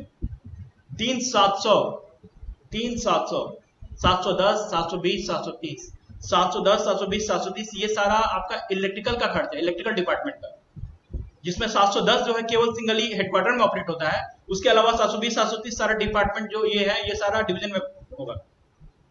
3 700, ठीक है, 3 700 का खर्च आपका इलेक्ट्रिकल का खर्च है। उसके बाद आ गया 3 800। 3 800 का खर्च टोटल आता है आपके एसएनटी डिपार्टमेंट का, एसएनटी, जिसमें उनके अधिकारी का सैलरी सारा चीज जो आएगा सारा उसमें जाएगा। उसी तरह से अब तक जो मैंने बताया 3 नंबर डिमांड में जो भी सब हेड है उसमें सैलरी अकाउंट मतलब स्टाफ की सैलरी, अधिकारी की सैलरी सब उसमें जाएगा। ठीक है, और 3 800 में एसएनटी डिपार्टमेंट का खर्च आता है 3 800। फिर आ गया 3 900, 3 900, डिमांड नंबर 3 का 900। इसमें दो डिपार्टमेंट है, एक ऑपरेटिंग सीओएम और एक कॉमर्शियल। ठीक है, 920, 3 920, 3,920 में केवल कॉमर्शियल की बुकिंग होगी, वो भी एक्सक्लूडिंग क्लेम छोड़कर। कॉमर्शियल में एक क्लेम पार्ट भी होता है, कॉमर्शियल डिपार्टमेंट में एक क्लेम पार्ट भी होता है। क्लेम का जो भी स्टाफ है क्लेम के, कॉमर्शियल क्लेम का, उनका खर्च इसमें नहीं जाएगा, डिमांड 3 में नहीं जाएगा। उनका खर्च अलग से एक डिमांड नंबर 12 आता है, उसमें जाएगा। ठीक है, अगर कोई पूछा जाए कि कमर्शियल क्लेम के स्टाफ का खर्च कहां जाएगा, तो कभी भी ये गलती ना कीजिएगा कि 3,920 सर ने बताया था कि इसमें कमर्शियल की बुकिंग होती है तो 920, कभी नहीं। 920 सिंगली केवल कमर्शियल के स्टाफ के लिए है। ठीक है, और 910 और 930 ये सीएम का बजट जाता है। 930 में प्लानिंग, कमर्शियल के अंतर्गत एक प्लानिंग उनका एक सेक्शन है, प्लानिंग का जाता है इसमें खर्च, और 910 में कमर्शियल ऑपरेटिंग का जाता है खर्च। एडमिनिस्ट्रेटिव का केवल एडमिनिस्ट्रेटिव, ये हो गया। अब ये इतना आपका डिमांड 3 का पूरा हमने बता दिया, 300 से लेके 800 तक। ठीक है, 900 भी बता दिया। अब इसमें एक क्रेडिट हेड होता है। क्रेडिट मतलब आपने जो खर्च किया उसके बदले में आपको क्या मिला, वो डिमांड नंबर। ऐसे तो क्रेडिट का हेड हर डिमांड में 3 को छोड़कर 900 का हेड क्रेडिट हेड है। 900 का हेड क्रेडिट हेड है। जैसे डिमांड 4 में 900 अगर आता है 900 सब हेड्स, तो वो क्रेडिट हेड है। 5 में अगर 900 आता है तो क्रेडिट हेड है। 6 में 900 आता है तो क्रेडिट हेड है। लेकिन डिमांड नंबर 3 में अगर 900 आता है तो उसको क्रेडिट ना आ जाने। इसमें 9 में केवल 2 डिपार्टमेंट हैं, कमर्शियल और ऑपरेटिंग। ठीक है, इसमें एक आता है डिमांड नंबर 3 के 290 में क्रेडिट। अगर कोई बुक्स के स्टाफ अगर ये कर रहे होंगे या बजट के, तो उन्होंने देखा होगा कि 290 में 70 लाख या 80 लाख की लगभग एक बुकिंग आती है, माइनस बुकिंग, जो कि क्रेडिट की बुकिंग है। ये कैसे आता है हम ये बताते हैं। आपने देखा होगा कि ट्रैफिक अकाउंट से जो वारंट जारी की जाती है, वारंट, ठीक है, पुलिस महकमे को, जो आपके फोर्स वाले महकमे को जो वारंट जारी की जाती है, बदले में वो उनसे पैसा रेलवे फिर वसूल करती है। क्योंकि वो एक ये मतलब क्या कहते हैं उसको, जो वारंट जो होता है वो क्या कहते हैं उसको, रिबेट देकर मतलब इशू किया जाता है। ठीक है, एक रिबेट पे। तो पहले तो वारंट का सारा ये दे दिया गया, और बाद में उसकी डेबिट ट्रैफिक अकाउंट जारी करता है, जिसके एवज में वो क्रेडिट मिलता है, जिसको 990 में बुक किया जाता है। क्योंकि अकाउंट्स का क्रेडिट है, इसलिए डिमांड नंबर 3 के 290 में ही जाएगा। इसी तरह हर डिपार्टमेंट का क्रेडिट हेड है। जैसे 100 में अगर किसी जीएम का कोई क्रेडिट आता है कहीं से, तो वो 190 में जाएगा। उसी तरह अगर डिमांड नंबर 3 का 300 मैंने बताया था, 300 आपका पर्सनल का है, अगर पर्सनल से कोई क्रेडिट आता है तो 390 में जाएगा। सीएस से कोई अगर क्रेडिट आता है तो 490 में जाएगा। आपका ये इंजीनियरिंग सेक्स की तरफ से अगर कोई क्रेडिट मिलता है तो 590 में जाएगा। मैकेनिकल से 690 में, इलेक्ट्रिकल से 790 में, और एसएनटी से आपका 890 में। और 990 तो एक दूसरा हेड है, उसमें डेप्ट सर्विस फंड आता है, वो बाद में आप लोगों को अगले सेशन में बताऊंगा क्या है ये डेप्ट सर्विस फंड। इसी तरह ये डिमांड 3 टोटली आपका हर डिपार्टमेंट का खर्च है। और लास्ट में आप 5 मिनट के लिए जो समय मिलेगा, अगर मिलता है, तो मैं इस पर कुछ क्वेश्चन जो मैंने पढ़ाया उस पर जानना चाहूंगा कि आप लोगों ने कितना समझा इसको। अब है डिमांड नंबर 4। डिमांड 4 टोटली खर्च ये आपका पीसी मतलब इंजीनियरिंग डिपार्टमेंट का पीवे का खर्च है, टोटल पीवे, जिसमें गैंगमैन वगैरह का जो खर्च सैलरी वगैरह आता है सारा इसमें जाएगा। ठीक है, गेटमैन का जो संपार फाटक पे है ये सारा इसमें जाएगा। नर्सरी वगैरह में जो प्लांटेशन किया जाता है, जो रेलवे अपना ये जिससे आप गेम ऑफिस में बगीचा देख रहे हैं, इसमें जो भी खर्च जा रहा होगा, जो मतलब ये उद्यान वगैरह पे जो रख रखाव पे, ये सारा डिमांड नंबर 4 में जाता है, प्लांटेशन पे। या आप अगर रेलवे क्वार्टर में रहते हैं तो वहां पे प्लांटेशन का जो सुविधा दी जाती है, जो पेड़ पौधे उगाए जाते हैं और या दी जाती है, उसका सारा खर्च डिमांड 4 में जाएगा। तो इस तरह से ये डिमांड 4 एक टोटली कहा जा सकता है कि इंजीनियरिंग डिपार्टमेंट का खर्च है।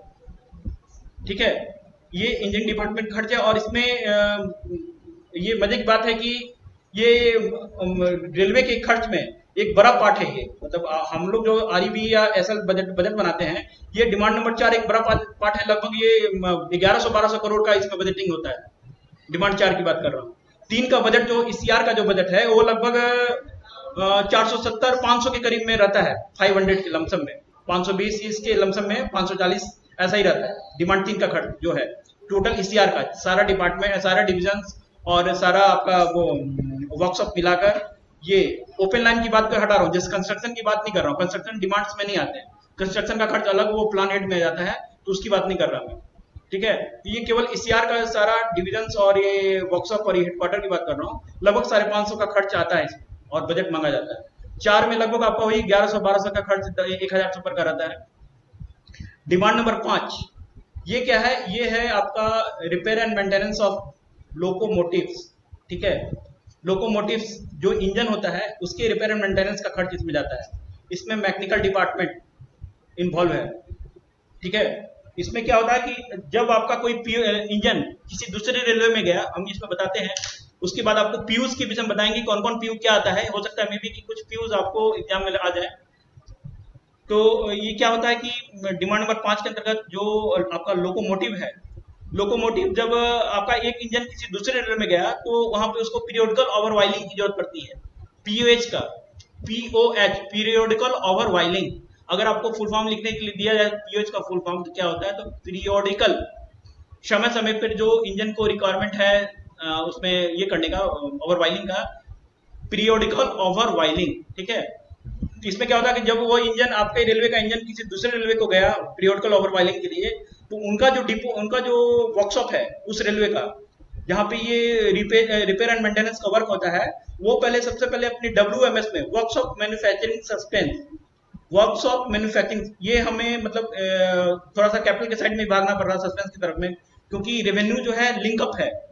आपको ये जानकारी होनी चाहिए कि रेवेन्यू आपके WMS से और आपके स्टोर सस्पेंस से, ये दोनों लिंक है। ठीक है, कुछ पार्ट्स जो है आपके WMS के रेवेन्यूज में रिलेटेड है और स्टोर अकाउंट्स के इसमें रिलेटेड है। तो जब हम पीएच के लिए भेजते हैं हम अपने ट्रेन को, तो वहां के जो वर्कशॉप है, वर्कशॉप क्या करता है कि अपने खर्च पर पहले वो अपने यहाँ बजट लेता है उस वर्क के लिए। वो क्या करता है कि WMS में पहले वो जो टोटल भी उस पे जो वेजेस लगा, जो उनके स्टाफ सैलरी वगैरह पे जो खर्च हुआ, जो उस मेंटेनेंस करने पे, उसको सबसे पहले वो बुक करता है कहाँ पे? WMS के डेबिट साइड में। ठीक है, पूछा जाता है कि वर्कशॉप मैन्युफैक्चरिंग सस्पेंस क्या है? तो वर्कशॉप मैन्युफैक्चरिंग सस्पेंस वैसा हेड है जो कि वर्कशॉप में जितने भी आपके खर्च उत्पन्न हो रहे हैं, मतलब वो उत्पन्न हुए हैं, उसको उसके डेबिट साइड में बुक किया जाता है। ठीक है, चाहे वो स्टाफ पे हो, चाहे उसके मटेरियल पे खर्च किया गया हो, सारा उसमें बुक किया जाता है। अब हम बता रहे हैं क्या हो, ये टोटल डेबिट्स जितना भी था वो रिक्वायरमेंट, वो सारा उसमें उसके डेबिट साइड में गया। अब इस डिमांड्स को, क्योंकि ये खर्चा उस रेलवे का नहीं है, ये खर्चा उस रेलवे का नहीं है, तो वो क्या करेगा, अपने अगर अपने रेलवे में तो रखेगा नहीं इस खर्च को, क्योंकि इस रेलवे को, उस खर्च को अपने रेलवे में रखता है तो उसका ऑपरेटिंग रेशियो जो है काफी बढ़ जाएगा। ठीक है, क्योंकि ये खर्च दूसरे रेलवे का था, इसको वो मंथ के, ये साल के अंत में इसको ट्रांसफर करना होता है इस खर्च को। वो क्या करेगा कि अभी डेबिट उसके हेड में पड़ा हुआ है, WMS के डेबिट में, उसको क्रेडिट चाहिए, उस हेड को उसको क्रेडिट चाहिए। तो क्रेडिट कैसे मिलेगा?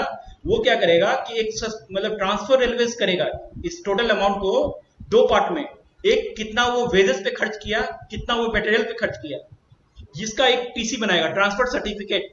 इस फुल फॉर्म हम बताते जा रहे हैं ताकि याद रखिए, अगर इस तरह का कुछ फुल फॉर्म आता हो तो आप याद रखिए, ट्रांसफर सर्टिफिकेट TC। ठीक है, उसको क्या करेगा कि सबसे ऊपर वाले पार्ट पर लिखेगा PH ऑन W वेजेस, मतलब वेजेस पे उसने कितना खर्च किया और मटेरियल पर कितना खर्च किया, ये बनाकर TC वो देगा उस रेलवे को। जैसे सपोज हमारा ECR का अगर वो ये था, मोटिव था, तो ECR को डेबिट आएगा और हमारा ECR के बुक्स सेक्शन जो है उस डेबिट्स को चेक करेगा। और इसकी चेकिंग कैसे होगी? इसकी चेकिंग मैकेनिकल द्वारा होगी। ये मोटिव पावर इस रेलवे में है या नहीं है, इस सारा ऑथोरिटी मैकेनिकल के पास है। ठीक है, क्योंकि इनकी जानकारी, इंजन की जानकारी सारे मैकेनिकल के पास रहता है। उनको पता है कि इस नंबर की बोगी या इंजन जो भी है हमारे यहाँ ही है, अगर ये नहीं है तो वो उस रिटर्न कर देंगे उस TC को कि नहीं हमारे इंजन नहीं है, हम इसको एक्सेप्ट नहीं करेंगे इसका खर्च। ठीक है, तो वो जब इसको ट्रांसफर रेलवे करेगा तो हमारे रेलवे में क्या करेगा, उसका खर्च वो लेगा डिमांड नंबर 5 में। ठीक है, डिमांड नंबर 5 में कहां पे लेगा, वो जहां भी खर्च है उस सेट के PU 63 और 64 इसको लिख लीजिए। PU 63 क्या हो गया? PH ऑन वेजेस, वैसा PH जो कि उस इंजन के लिए जो पीरियोडिकल ओवरवाइलिंग हुआ, जो वेजेस पे खर्च हुआ, जो स्टाफ की सैलरी पे खर्च किया गया, जो उस रेलवे ने किया था, उसका खर्च इस पे जाएगा। मतलब 63 का मतलब हो गया PH ऑन वेजेस, ये PU 63 हुआ। एक होता है PU 64, ये हो गया PH ऑन मटेरियल, मतलब कि उस वर्क में जो जितना भी वर्क ऑर्डर वाइज जो ये हुआ मटेरियल लगा, वो 64 में जाएगा, PU 64 में। ठीक है, 63 या 64 ये दो PU आपको पता चल गया होगा क्या है। 63 है आपका PH ऑन वेजेस और 64 है PH ऑन मटेरियल। तो वो रेलवे क्या करती है, जो जिसका WMS उसका डेबिट था तो उसको क्रेडिट चाहिए, जैसे ही रेलवे जो एक्सेप्ट कर लेगा अपने यहाँ डिमांड्स में बुक कर देगा इसको, खर्च को डिमांड नंबर 5 में बुक कर देगा, वो तुरंत उसको क्रेडिट मिल जाएगा उस हेड में, मतलब WMS क्रेडिट हो जाएगा उसका, मतलब कि जितना पैसा उसने लगाया था उतना पैसा उसको मिल गया, मतलब उसका बजटिंग जो एक्सेस कर रहा हुआ था वो उसका सस्पेंस क्लियर हो गया। ठीक है, मतलब इस रेलवे का सस्पेंस क्लियर हो गया, आपका वो एक्चुअल खर्च जहां का था वहां आ गया, मतलब उस डिवीजन में ये मोटिव पावर जहां भी जिस डिवीजन का होगा बुक सेक्शन उस डिवीजन को ये ट्रांसफर कर देगा डेबिट। सपोज ये जैसे कि डिमांड नंबर 5 का डेबिट अगर दानापुर का ऐसे लोकोमोटिव नहीं है, आपको जानकारी होना चाहिए कि डिमांड नंबर 5 जो है दानापुर में ऑपरेट नहीं होता, क्योंकि इनकी अपनी कोई लोकोमोटिव नहीं है, इंजन नहीं है, इसलिए डिमांड 5 यहाँ का खर्च नहीं है दानापुर का। ये सपोज समस्तीपुर का हो गया, ये मुगल सराय का हो गया, तो इनको ये डेबिट चला जाएगा उस डिमांड नंबर 5 के जिस हेड में 63 64 में जाएगा। ठीक हो गया, तो ये 5 नंबर डिमांड आपका लोकोमोटिव्स का खर्च है, Q 63 रिपेयर एंड मेंटेनेंस का। अब आते हैं एक और बताता हूं इसके साथ ही, पीओएच की बात कर रहे हैं तो एक पीओएच 4 आइटम है, इस पीयू में 1 से लेकर 99 तक पीयू होता है, जिसमें बीच के कुछ पीयू गायब है, नहीं होते उसमें। पूरा 1 से 99 का मतलब ये मत समझ लीजिए कि 1 to 99 पीयू नहीं है, बीच में लास्ट में काफी पीयूज नहीं आते हैं, जो जिसको रेलवे बोर्ड ने स्टैब्लिश ही नहीं किया है। हम आपको पीयूज बता देते हैं पहले स्टार्ट से। 01 पीयू, ध्यान से सुनिएगा, 01 है सैलरी हेड। अगर किसी स्टाफ की सैलरी डिमांड नंबर 3 के जीएम की सैलरी बुक करनी है तो 3 110 हो गया, 110 में 111 112 113, ये क्या हो गया, डिटेल हेड। जैसे ऑफिसर्स की बुकिंग हो गया 3 111 01 हो गया उनके स्टाफ की सैलरी। ठीक है, याद रखिए एलोकेशन 8 डिजिट का होता है, एक बीच में एब्स्ट्रैक्ट आता है, जैसे डिमांड नंबर 3 के लिए ए एब्स्ट्रैक्ट आता है, ए 4 के लिए बी, 5 के लिए सी, इस तरह से एब्स्ट्रैक्ट है। ठीक है, तो जब हम एलोकेशन लिखते हैं तो 03 एब्स्ट्रैक्ट के जगह पे 0 आ जाता है, जब आप एलोकेशन बुक कीजिएगा 03 0, और अगर ये सपोज जनरल मैनेजर के यहाँ का खर्च है तो 111 उनके अधिकारी का खर्च हो गया सैलरी का, और 01 ये 8 डिजिट आप चेक कर लीजिए, 03 2 हो गया, 0 3 हो गया, 111 3 3 6 और 01 2 8 हो गया। ये टोटल सैलरी किसकी हो गई, उनके अधिकारी की सैलरी हो गई 01। उसी तरह 02 पीयू 02 क्या है, डीए अर्नेस अलाउंसेस, जो हमको डीए मिलता है, जो भी 4% 3% जो बढ़ रहा है साल में 2 बार, ये डीए हमें 02 में मिलता है 02। फिर इसके बाद आइए पीयू 03 ये हो गया पीएलबी, प्रोडक्टिविटी लिंक्ड बोनस। हम फुल फॉर्म भी बताते चले जा रहे हैं इसलिए क्योंकि ताकि आपको ये लाभ हो कि कभी अगर पीएलबी का फुल फॉर्म लिखने के लिए आए तो आपको लिख सकते हैं प्रोडक्टिविटी लिंक्ड बोनस। 4 में है HRA, हाउस रेंट अलाउंसेस। ठीक है, 4 नंबर में हाउस रेंट अलाउंसेस। 5 में पहले था एक CCA, कंपनसेटरी सिटी अलाउंसेस, जिसको तो खत्म कर दिया गया। ठीक है, 5 नंबर जो पीयू है ये रेलवे बोर्ड द्वारा। सर 1 नंबर 2 नंबर फिर से बताइए तो। जहां पे आपको दिक्कत हो बिल्कुल पूछिए, मेरे 2 क्लास हैं, ठीक है, इसलिए निश्चिंत रहिए आप। अगर हम सर, हाँ बताइए, पूछिए सर 1 नंबर 2 नंबर फिर आप से पूछिएगा, बताइए। तभी हमको ऐसा लग रहा है जैसे कि आप लोग शांत बैठे हुए, इसलिए हम कुछ ठीक है जरूर बताते हैं। 01 सैलरी हेड है। ठीक है, हम जो हमारी सैलरी जो मिलती है, आप अकाउंट्स की सैलरी चाहे किसी डिपार्टमेंट की सैलरी, वो सारा 01 में बुक होता है, स्टाफ सैलरी। ठीक है, स्टाफ सैलरी 01 में, और आपको डीए जो मिला, डियरनेस अलाउंस जो मिला, वो 02 में। ठीक है, आप अभी जो अक्टूबर महीने में जो पीएलबी प्राप्त लेते हैं, अक्टूबर या सितंबर महीने में पीएलबी, वो जाता है पीयू 03 में। पीयू 03 आपके पीएलबी का हेड है, प्रोडक्टिविटी लिंक्ड बोनस। ठीक है, डिमांड वही पीयू 03 में। हाँ बताइए, बोलिए। इस बार मिलेगा कि नहीं सर? ऐसा है कि अभी तक तो जैसे आप जानकारी में, मेरी जानकारी में है, लेकिन आपको बता देते हैं कि डिवीजन द्वारा और डिपार्टमेंट द्वारा पीएलबी में अभी आरईबी में डिमांड की गई है, इसलिए आप उम्मीद मत छोड़िए, जो होगा देखा जाएगा, है कि नहीं। तो लोगों ने मांगा है और हमने मतलब बोर्ड को ये भी किया है, इसलिए मान के चलिए कि पीएलबी अगर मिलना होगा तो जरूर मिलेगा, है ना। पीएलबी सर 1 साल बैक का ना होता है?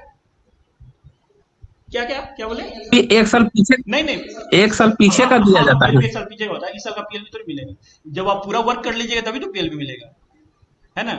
तो पीएलबी 03 में हो गया, और 04 में हो गया आपका हाउस रेंट अलाउंसेस। ठीक है, क्योंकि ये पीयू आपका आ सकता है, पीयू लिखा होगा कि एचआरए आपको किस पीयू में मिलेगा, जैसे दे देगा 01, 02, 03, 04। आपको अगर जानकारी होगा तभी आप 04 पे टिक लगाइएगा, ठीक है। तो इसको ध्यान से सुनिए, पीयू से मे बी की क्वेश्चन, क्योंकि अब ये देखिए कहने की बात है कि बजट की क्वेश्चन हम लोगों ने भी जब आपके जो इस ईसीआर पे डाला गया है, बजट के क्वेश्चन हम लोग से भी पूछा गया था, हम लोग ने बताया कि सर ज्यादा फास्ट मत रखिए इसको जितना है, क्योंकि 2A का एग्जाम है इसलिए जितना हल्का रख सकते हैं हल्का रखिए।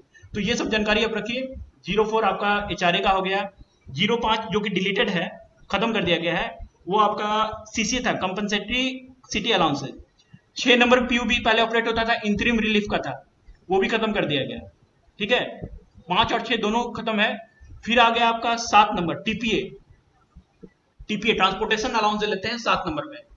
8 में हो गया आपका एनपीएस। आप में से बहुत सारे हो सकता है मे बी कि सारे एनपीएस के स्टाफ होंगे, है ना। हेलो हेलो जी सर। हाँ, जी सर। बोल रहे जी कि सर। आप में से सारे लोग तो लगभग एनपीएस के स्टाफ होंगे, है ना। जी सर। तो एनपीएस का आपको पता होगा कि आपका 10% सैलरी कटती है और गवर्नमेंट आपको 14% देती है, देता है ना, ठीक है। तो आपकी सैलरी तो डायरेक्टली जी कट कर पेमेंट से एनएसडीएल को चला गया, ठीक है। और गवर्नमेंट कंट्रीब्यूशन आपका जो 14% जो गवर्नमेंट दे रही है उसका बजटिंग किया जाता है, जो कि पीयू 08 में डिमांड नंबर 13 में जाता है 890। ध्यान रखिए, सुनिएगा बात को, मेरी बात को।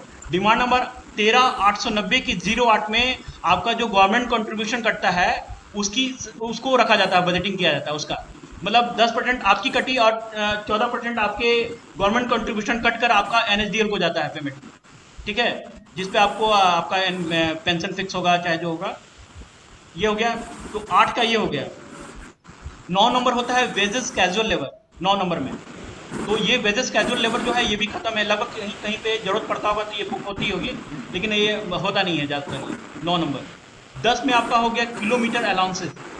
किलोमीटर अलाउंसेस का मतलब हो गया कि जैसे आपका रनिंग स्टाफ जो, जैसे डिमांड नंबर 8 में 9 में रनिंग स्टाफ है, जैसे टीटी चल रहे हैं या आपका ड्राइवर स्टैंड ड्राइवर हैं, इनको जो रनिंग ड्यूटी अलाउंसेस मिलता है, किलोमीटर अलाउंसेस जो मिलता है 30% एक्स्ट्रा पेमेंट के अलावा जो एक्स्ट्रा 30% मिलता है, वो डिमांड नंबर 10 में जाता है, ठीक है। ऐसे करते हुए इसी तरह बताते जा रहे हैं। फिर 11, 12, 13, 12 में एनडीए हो गया, नाइट ड्यूटी अलाउंसेस, ये सब नोट कीजिए। NDA night duty allowances. Sir 11 में क्या हुआ? हेलो 11 में सर सर हर चीज को हम इतना एक्चुअली देखिए पूरा हमको भी नहीं याद है, उसके लिए देखना पड़ेगा। ऐसे अगर आप इसको देखना चाहते हैं, अगर इसको जानना चाहते हैं इसके विषय में, तो आपको हम एक लिंक बताते हैं, उसको नोट कर लीजिए। Finance code volume 2। आप जब यूट्यूब पे ये अति पे जब लिंक मारिएगा फाइनेंस कोड वॉल्यूम 2, लिख लीजिए इसको, फाइनेंस कोड वॉल्यूम 2 पे जाइएगा, तो उसमें आपको जब 12 डिमांड नंबर 12 के बाद एक पूरा पेज दिया हुआ है, ठीक है। रुकिए हम आपको बताते ही हैं, इस पे वो लिंक शेयर करके, एक हम लिंक शेयर करके दिखाते हैं आपको, आप लोग देख लीजिए उसको। नहीं, हमको नया सर 15 तक बता ही दीजिए ना सर। लिंक एक बार देख लीजिए, डायरेक्टली हमको बताने में फायदा होगा, ठीक है। ये नहीं,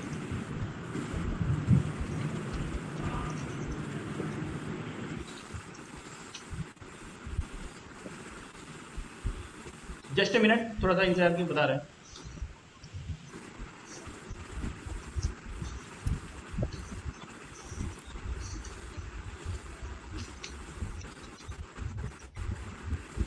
चलिए 12 11 हम देख के बता देंगे आपको। 12 नंबर में आपका नाइट ड्यूटी अलाउंसेस हो गया, ठीक है। नाइट ड्यूटी अलाउंसेस जो मतलब कि नाइट रुककर जो चाहे वो कमर्शियल के स्टाफ हुए, जो रात में टिकटिंग के लिए वर्क करते हैं उनका हो गया, या वर्कशॉप वगैरह में नाइट ड्यूटी अलाउंसेस होगा, ये सारे नाइट ड्यूटी अलाउंस डिमांड ये पीयू 12 में जाएगा। 13 में होता है ओए अदर अलाउंसेस, जिसमें कि पोशाक वगैरह के लिए जो वर्कशॉप में कर्मचारी कार्यरत हैं उनके पोशाक पे खर्च, ये सारा इसमें जाता है पीयू 13 में, ठीक है। 14 हो गया, पीयू 14 हो गया fee on honorarium, fee and honorarium, ठीक है। फी किसको बोलते हैं? जैसे कोई स्पेशल टीचर्स आपको पढ़ाने के लिए आए किसी विषय पे, तो उनको फी पेमेंट किया जाता है, ठीक है। फी पेमेंट किया जाता है, जैसे स्पेशल क्लास का, जैसे मान लीजिए कोई आई पास के विषय में पढ़ाना आए हुए हैं आपको, तो आई पास के लिए जो बाहर से हायर करते हैं हम टीचर्स को, तो उनको फी पेमेंट करना पड़ेगा, ठीक है। ये फी में जाएगा। ऑनरेरियम हो गया कि किसी वर्क को जो समय के बावजूद हमको करना पड़ रहा है तो उस पर ऑनरेरियम जो पेड करती है रेलवे स्टाफ को, चाहे वो ऑनरेरियम में जाएगा। ये हो गया 14 नंबर। 15 नंबर हो गया आपका ट्रैवलिंग, ये transport allowances.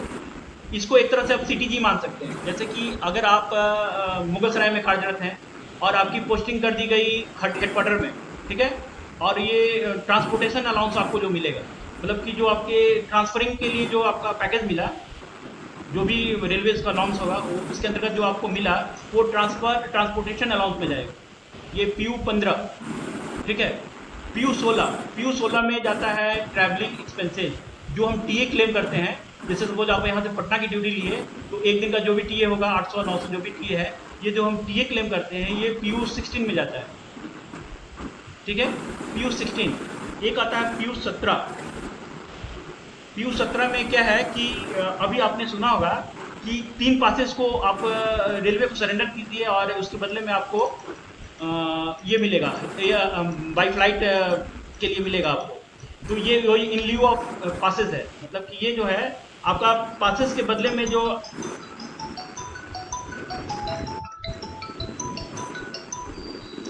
Just minute. Hello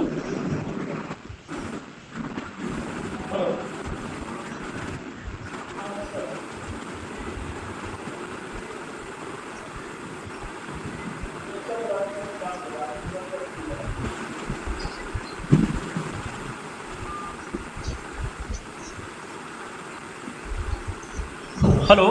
हाँ, 16 में आपका ट्रैवलिंग एक्सपेंसेस हो गया। 17 में आपका जो पासेस के बदले में आप जो एयरप्लेन से यात्रा करना चाहते हैं वो हो गया। 18 में कंटीजेंट है, ऑफिशियली कंटीजेंट जो यूज होता है वो है। और 19 में पीएनटी खर्च, मतलब कि डिपार्टमेंट एसएनटी जो हर डिपार्टमेंट को भेजता है पीएनटी का खर्च, वो 19 में जाता है, ठीक है। तो इस समय कम है और अगले क्लास में हम और बताते हैं आपको। PU 20 में लीव एप्लीकेशन, जो प्रत्येक कैंडिडेट स्टाफ अपना लीव एप्लीकेशन के लिए अपने एडी में जो ये देता है वो PU 20 में जाएगा, ठीक है। PU 20 में हेलो। और सर एक्चुअली समय आज हमारा REB सबमिट करना है बोर्ड को, तो लगभग टाइम तो हो चुका है। मैं थोड़ा बहुत आपको दिखा देता हूँ बजट का फॉर्म्स को। अगर कभी मतलब ये मेरा पढ़ाने का उद्देश्य ये नहीं था कि केवल सिंगली आप केवल एग्जाम पास करें। कभी अगर आपको बजट में काम करने का मौका मिले एज ए स्टाफ या एज ए SO कभी भी, तो आपको कोई मुश्किल ना हो, इसके लिए मैं आपको बताता हूँ कैसे बजट बनता है, ठीक है। इसमें हम 10-15 मिनट आपको समय देते हैं और अब बिल्कुल ध्यान से देखिएगा। कोई भी दिक्कत हो कोई भी आराम से पूछिए हमसे। तो सारा फोल्डर्स हम दिखा रहे हैं कैसे बजटिंग होता है। एक हमने बताया था आपको BSPU और SPU ये क्या होता है ना। तो SPU का मतलब हो गया स्पेंडिंग यूनिट और BSPU हो गया बजट स्पेंडिंग यूनिट। एक SPU के अंदर 3-4 BSPU हो सकते हैं। मतलब कि जैसे हमारे अकाउंट्स की बात कर रहे हैं, अकाउंट्स में हमारा BSPU यूनिट्स कौन कौन सा है। BSPU यूनिट हो गया वर्कशॉप, ये अपना स्टोर अकाउंट, ये एक BSPU है। ट्रैफिक अकाउंट्स, ये एक BSPU है। हमारा टोटल सब सेक्शन ये एक BSPU है। लेकिन हमारा SPU कौन है, बजट कौन लेता है, हमारे PFA लेते हैं बजट, मतलब अकाउंट्स लेता है बजट। तो हमारा SPU कौन हो गया, अकाउंट्स। बजटिंग करने खर्च करने वाले ये सारे लोग हैं, मतलब कौन कौन, हमारा स्टोर अकाउंट भी खर्च कर रहा है, हमारा ट्रैफिक अकाउंट भी खर्च कर रहा है, हमारा AD भी खर्च कर रहा है, हमारा ये क्या कहते हैं EDPM भी खर्च कर रहा है। ये सारा बजट स्पेंडिंग यूनिट में आएंगे। लेकिन हमारा मेन टोटल बजट संकलित कौन करता है, तो हमारा PFA करते हैं, तो हमारा PFA स्पेंडिंग यूनिट में आएंगे। एक मिनट हम शेयर कर रहे हैं वो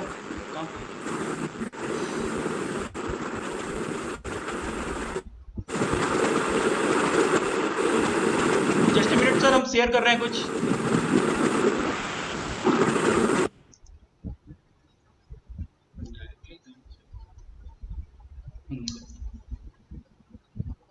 आप लोग को स्क्रीन दिख रही है ना, पूछ लीजिए पूछ लीजिए।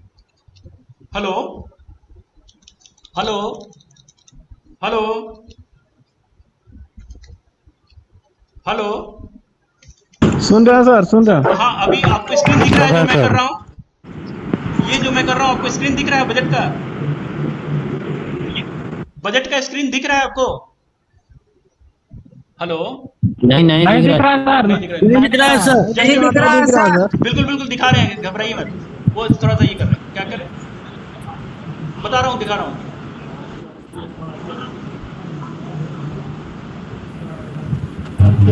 लिंक भेज दीजिए सर। बिल्कुल कर रहा हूँ सर, बिल्कुल भेज रहे हैं। आराम से देखिए, इसमें एक एक चीज आपको हम बताते हैं, हर डिमांड में कैसे बजट बनता है, कैसे डिविजन बनाकर हमको भेजता है, सारा बताता हूँ आपको।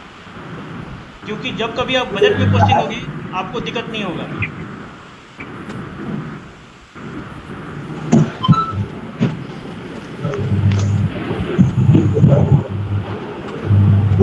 शेयर कर दीजिए, कहाँ है भाई जी?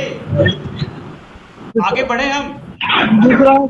आगे बढ़े ना, दिख रहा है। आगे बढ़े। हाँ हाँ बढ़िया ठीक है, ओके चलिए। बढ़िया सर। हाँ देखिए ठीक है यहाँ सर, बढ़िया। यहाँ देखिए, ये बजट दिख रहा है ना, बजट। यहाँ पे हमने क्लिक किया, ठीक है। दिख रहा है, दिख इस रहा है। तरह से ये डैशबोर्ड खुल गया। इसमें सबसे ऊपर में है बजट डैशबोर्ड, बजट डैशबोर्ड। इसमें देखिए, अभी रेलवे बोर्ड ने ये इतना ज्यादा फैसिलिटी कर दिया है कि वो वहां से बैठे बैठे आपके एक एक पल का ये ले रहा है कि आपके यहाँ कितना टोटल एक्सपेंडिचर हो रहा है। ये देखिए, ये आपको डैशबोर्ड से पता चलेगा अभी हमारे ईसीआर में कितनी की बुकिंग है। ये देखिए, बजट ग्रांट 2021 के लिए टोटल बजट हमारा था। हेलो, थोड़ा सुनिए तो ये 11,096,700। एक मिनट, आप माइक को कम ये कीजिए, हम आपको बता रहे हैं, सारा चीज बता रहे हैं।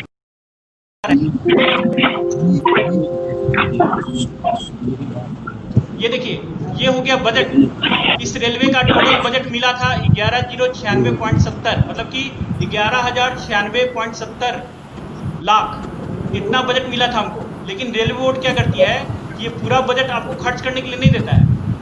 बजट ग्रांट में पूरा बजट आपको खर्च करने के लिए नहीं दिया, वो इस पे एक परसेंटेज फिक्स करके या अमाउंट फिक्स करके उतना को वो रिजर्व रख देता है, ठीक है। इसने लगभग रिजर्व रखते हुए इतना पैसा हमको खर्च करने के लिए दिया। ये बीजी के ऊपर, बजट ग्रांट के ऊपर रिजर्व रखते हुए रेलवे बोर्ड ने 9558 करोड़ हमको खर्च करने के लिए दिया। और लगभग कितना, 5 और ये 1500 करोड़ उसने रोक दिया पैसा। 1500 करोड़ उसने रोक कर कहा कि आप केवल इतने के अंतर्गत खर्च कीजिए, 9558 के अंतर्गत। अभी एक्चुअल्स मेरा 20 अगस्त 20 तक 4457 खर्चा हो चुका है, ठीक है। मतलब टोटल हाथ में हमारे खर्च करने के लिए 9558 दिया गया, जिसमें 4457 ऑलरेडी खर्च हो चुका अगस्त में। और टिल डेट तक 4540, मतलब कि आज की डेट तक, आज सितंबर का 25 तारीख हो गया, यहाँ तक अभी एक्चुअली सैलरी हेड इसमें नहीं आया होगा, थोड़ा वो जो पास हुआ वही पासिंग के हिसाब से 4540 आज की डेट तक इसमें खर्च आ रहा है, ठीक है। तो रेलवे बोर्ड को सारी जानकारी यहाँ से मिलता जा रहा है कि अभी तक आपके यहाँ क्या स्थिति है, मतलब बजट के अनुरूप जा रहे हैं या बजट के बाहर जा रहे हैं। अगर बजट के बाहर जा रहे हैं तुरंत वो चेक लगा देगा आपके खर्चाती पे, आपको बिल पास करने से रोक देगा। मतलब उसने सारा ये अभी ये जो एम्स पोर्टल है, अकाउंटिंग इन्फॉर्मेशन मैनेजमेंट सिस्टम, इसका फुल फॉर्म याद रखिएगा, मे बी कि ये आ जाए आपके एग्जाम में। अकाउंटिंग इन्फॉर्मेशन मैनेजमेंट सिस्टम, इस सिस्टम को बनाकर उसने पूरा बागडोर अपने हाथ में ले लिया है, सारे डिवीजन, सारे रेलवेज का। मतलब कि अगर उनको लग रहा है कि ये रेलवे भ्रष्ट कर रही है अपने बजट को, ये आगे बढ़ जाएगा, तुरंत चेक लगाकर वो उस सिस्टम पे, उस पीयू पे, उस डिमांड्स को रोक देगा, उसमें पास ही नहीं करने देगा बिल, ठीक है। इस प्रकार 11,096 आपका टोटल बजट ग्रांट था इस साल का 2021 का। आपका BGSL मतलब रिजर्व रखते हुए आप खर्च करने के लिए दिया गया कितना, 9558.52। आपका एक्चुअल अप टू 20 अगस्त 20, मतलब इस अगस्त 20 तक। अभी जो अकाउंट करंट बनेगा अगले महीने में, वो सितंबर महीने का बनेगा। अभी तक अगस्त महीने का बना हुआ है, जिसमें 4457 करोड़ खर्च हुआ था। और अभी आज की डेट तक जो भी इसमें फिगर बढ़कर आया है वो 4540 हुआ। लेकिन ये आप 30th या 31 को देखिएगा तो ये निश्चित बढ़ जाएगा और ज़्यादा, क्योंकि अभी सैलरी हेड आपका पास नहीं हुआ। जो आपकी सैलरी है वो लगभग 30 से 31 को पास होगा, तो ये फिगर बढ़कर मे बी कि मतलब 600-700 करोड़ आ जाएगा, तो बढ़ेगा लगभग ये 5000 से ऊपर जाएगा, जहाँ तक मुझे लग रहा है। क्योंकि 800 करोड़ का जो है ना एक मंथ का खर्चा है ईसीआर का, लगभग 800 का, एक सामान्य महीने की बात कर रहा हूँ। और ऐसे अगर आपको किसी महीने में जहाँ पे डीए का एरियर मिला या आपका पीएलबी का एरियर मिला, उस महीने में वो खर्च ज़्यादा पड़ जाता है। लेकिन सामान्यतः 700 से 800 आपका एक महीने का खर्च है। तो ये लगभग आपका अगर अभी देखा जाए तो ज़्यादा से ज़्यादा 100 करोड़ पड़ा है, तो ये अगले मतलब 31 तक ये मे बी कि ये 500 या 600 करोड़ और बढ़ेगा, लगभग 5000 से ऊपर हम निकल जाएंगे अप टू सितंबर तक। ठीक है, एक तो ये हो गया आपका डैशबोर्ड में, जो कि बजट रेलवे बोर्ड पूरा निगरानी रखे हुए है।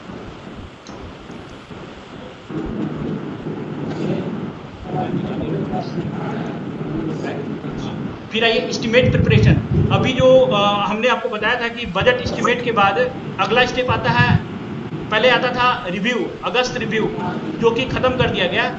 उसमें भी हम लोग बजट बनाकर रेलवे बोर्ड को भेजते थे, लेकिन उस पर केवल एक आकलन होता था और पैसा हमको मिलता नहीं था, इसलिए बोर्ड ने उसको हटा दिया कि अब ये फालतू का वर्क है, इसमें सारे लोग, सारे डिवीजन, सारे रेलवे और ये प्रधान हो रहे हैं। उसके बाद का वर्क आता है रिवाइज एस्टिमेट। अभी डिवीजन में जो फिगर बढ़ा है ये हम लोग यहाँ बढ़ते हैं एस्टिमेट प्रिपरेशन में। ठीक है, ये देखिए एक आता है एस्टिमेट एंट्री स्टेटस।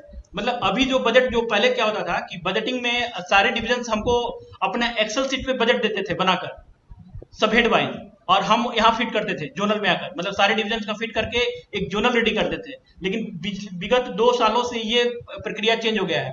मतलब ये हर डिवीजन को ये बजट का पोर्टल मिल गया है कि वो अपने यहाँ ये भरेंगे, और जब वहां से कंफर्म करेंगे तो ये हेडक्वार्टर में आएगा, मतलब ईसीआर हेडक्वार्टर में आएगा। और जब हम अपना, जैसे डिवीजन अपना करेगा और हेडक्वार्टर वाला बजट सेक्शन करेगा, जो हेडक्वार्टर में जितने डिपार्टमेंट हैं उसका बजट यहाँ हेडक्वार्टर भरेगा, और ये सारा भरने के बाद जब वो रिकंसाइल करेगा, कंसोलिडेट करेगा, तो एक जोनल का फिगर तैयार होगा, जो फिगर बोर्ड को जाता है, जोनल वाला जोनल का फिगर बोर्ड जाता है, और उसी के बेस पे वो जितना पैसा उसको देना है, कट करना है या क्या करना है, वो बोर्ड उस पर फिक्स करती है। और उसी अनुरूप जब वो कट करेगा, सपोज हमारा बजट 11,096 का गया रेलवे बोर्ड को, और बोर्ड ने कहा कि नहीं हम इतना पैसा नहीं देंगे आपको, 9558 ही देंगे, तो जब वो 9558 का कट लगाया, तो जितना डिवीजन ने भरा था पैसा, उसी प्रोपोर्शनेटली वो पैसा उतना घट जाएगा उस सिस्टम पे। ठीक है, अब ये देखिए आपको ये दिख रहा है आरई 2021 समरी। ठीक है, SMH1 मतलब ये हो गया demand 3, SMH2 demand 4, SMH3 demand 5, SMH4 demand 6, फिर आ गया SMH7 डिमांड, ये SMH6 demand 8, demand 9, demand 10, SMH8 demand 10, demand 11, demand 12, और एक 12 में सस्पेंस हेड होता है डिमांड पेबल।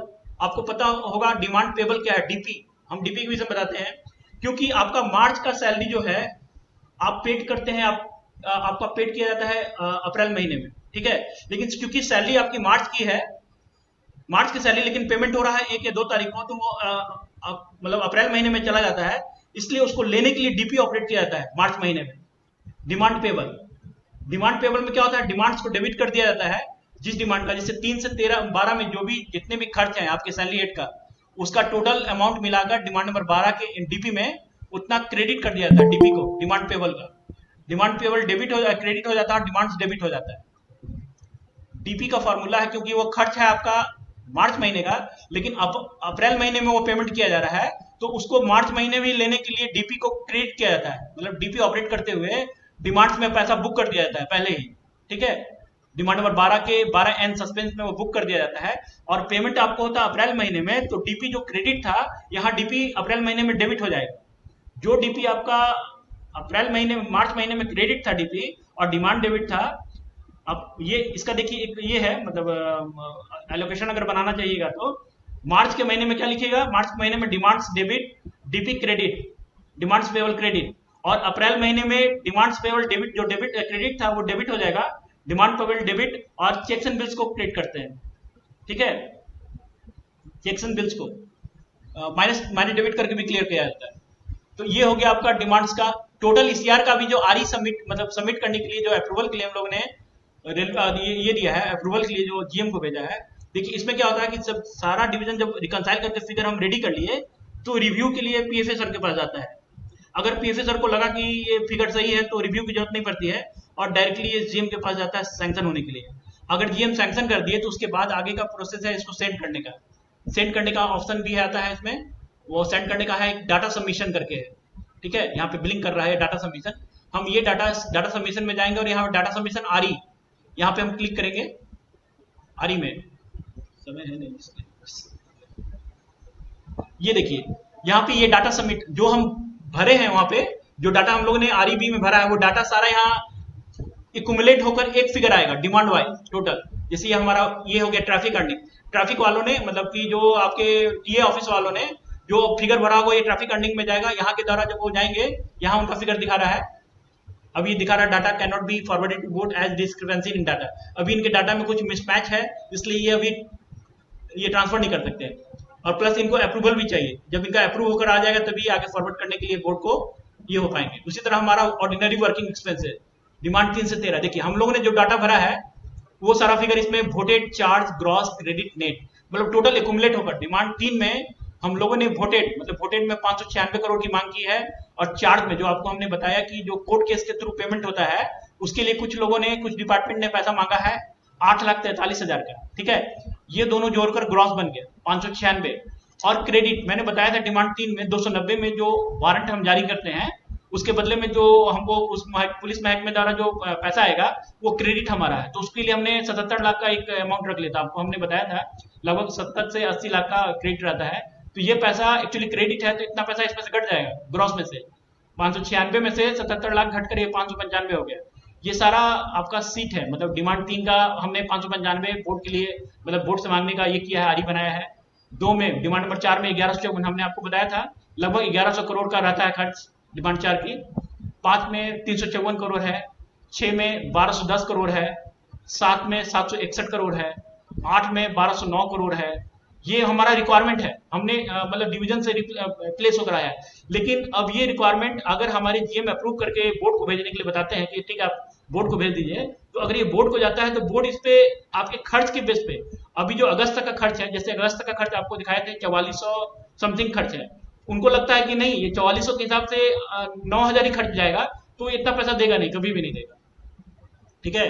वो क्या करेगा आपको कट लगाएगा, आपके हर डिमांड में रिजर्व रख देगा, इतना बोर्ड उतना रोक लेगी पैसा कि हम इतना देंगे नहीं आपको। सैलरी हेड पे रोक सकता है, आपके डीए पे रोक सकता है, आपने डी अगर बढ़ाकर मांगा हो, पीएलबी बढ़ाकर मांगा हो तो आपको वो रोक देगा उतना पैसा कि हम इतना नहीं देंगे, हमारे हिसाब से आपका खर्च इतना ही आ रहा है, हम इतना ही देंगे। तो ये निश्चित है कि अगर ये जाता है और बोर्ड को लगता है कि नहीं हम 10,894 देने की स्थिति में नहीं है, तो वो इस पे जो भी कट लगाना होगा कट लगाकर वो क्या करेगा, क्योंकि ये जो भी आपको दिख रहा है फिगर ये सारा डिवीजन द्वारा रिकंसाइल होकर एक्युमुलेट फिगर आया है ये यहाँ पे, ठीक है। तो अब जब ये बोर्ड इसमें कट लगाएगी इस पैसे पे, तो वो ये जैसे अभी हमारा आरी है रिवाइज एस्टिमेट, लेकिन जब वो हमको पैसा देगा तो वो कहलाता है रिवाइज ग्रांट, ठीक है। जब वो हमको पैसा दे देगा तो कहलाएगा रिवाइज ग्रांट, और रिवाइज ग्रांट अगर वो 10,894 की जगह पे हमको 9,000 दिया पैसा, तो 9,000 के अकॉर्डिंगली जो डिवीजन ने भरा, अब हम यहाँ बता देते किसी एक डिवीजन का दिखाकर कैसे डाटा भरा गया था। ये देखिए यहाँ ये सबसे पहले बीएसपीयू मतलब जो डिपार्टमेंट के अंतर्गत 4 डिपार्टमेंट है, डिपार्टमेंट का 4 अगर खर्च करने वाले हैं, जैसे सपोज हमारा हेडक्वार्टर का ले लीजिए, हम हेडक्वार्टर का ही दिखा देते हैं। 2021 मतलब हाँ हमारा आरई 2021 का रिवाइज एस्टिमेट इस साल का है 2021। एयू में गए, हम एयू में सेलेक्ट किए ईसीआर हेडक्वार्टर ये हमारा है। हम लोग जो यहाँ पे डिपार्टमेंट का खर्च डालेंगे इसमें या बजट मांगेंगे ये इसमें डालेंगे ईसीआर हेडक्वार्टर में। यहाँ गए सेलेक्ट वन एस्टिमेट टाइप में, हमने यहाँ रिवाइज बजट एस्टिमेट कर दिया, ठीक है आरई के लिए। और अगर हमको बी भरना होगा यहाँ पे लिखेंगे 21-22 ईसीआर हेडक्वार्टर और यहाँ कर देंगे ऊपर में बजट एस्टिमेट। लेकिन हम अभी आपको रिवाइज दिखा रहे हैं इसलिए 20-21 की हेडक्वार्टर की और रिवाइज बजट एस्टिमेट की, ये हमने ऐसे किया। अब ये सब मेजर हेड, आपको हमने बताया कि सब मेजर हेड पहले डिमांड का नाम था उसको सब मेजर हेड कर दिया गया, मतलब पहले जैसे डिमांड नंबर 3 उसको अब रखा गया है सब मेजर हेड डिमांड नंबर 01 का मतलब है डिमांड नंबर 3, यहाँ हमने ये कर दिया 01 कर दिया। अब माइनर हेड हमने बताया था 100, 200, 300, 400 ये माइनर हेड है। अब जैसे हमारा हेड क्या है, हमारा हम आपको बताया था 100 में क्या है जनरल मैनेजर, हमने आपको बताया था कि जनरल मैनेजर का खर्च 110 में, 120 में, 130 में आपका 120 में आपका डीआरएम का खर्च आएगा।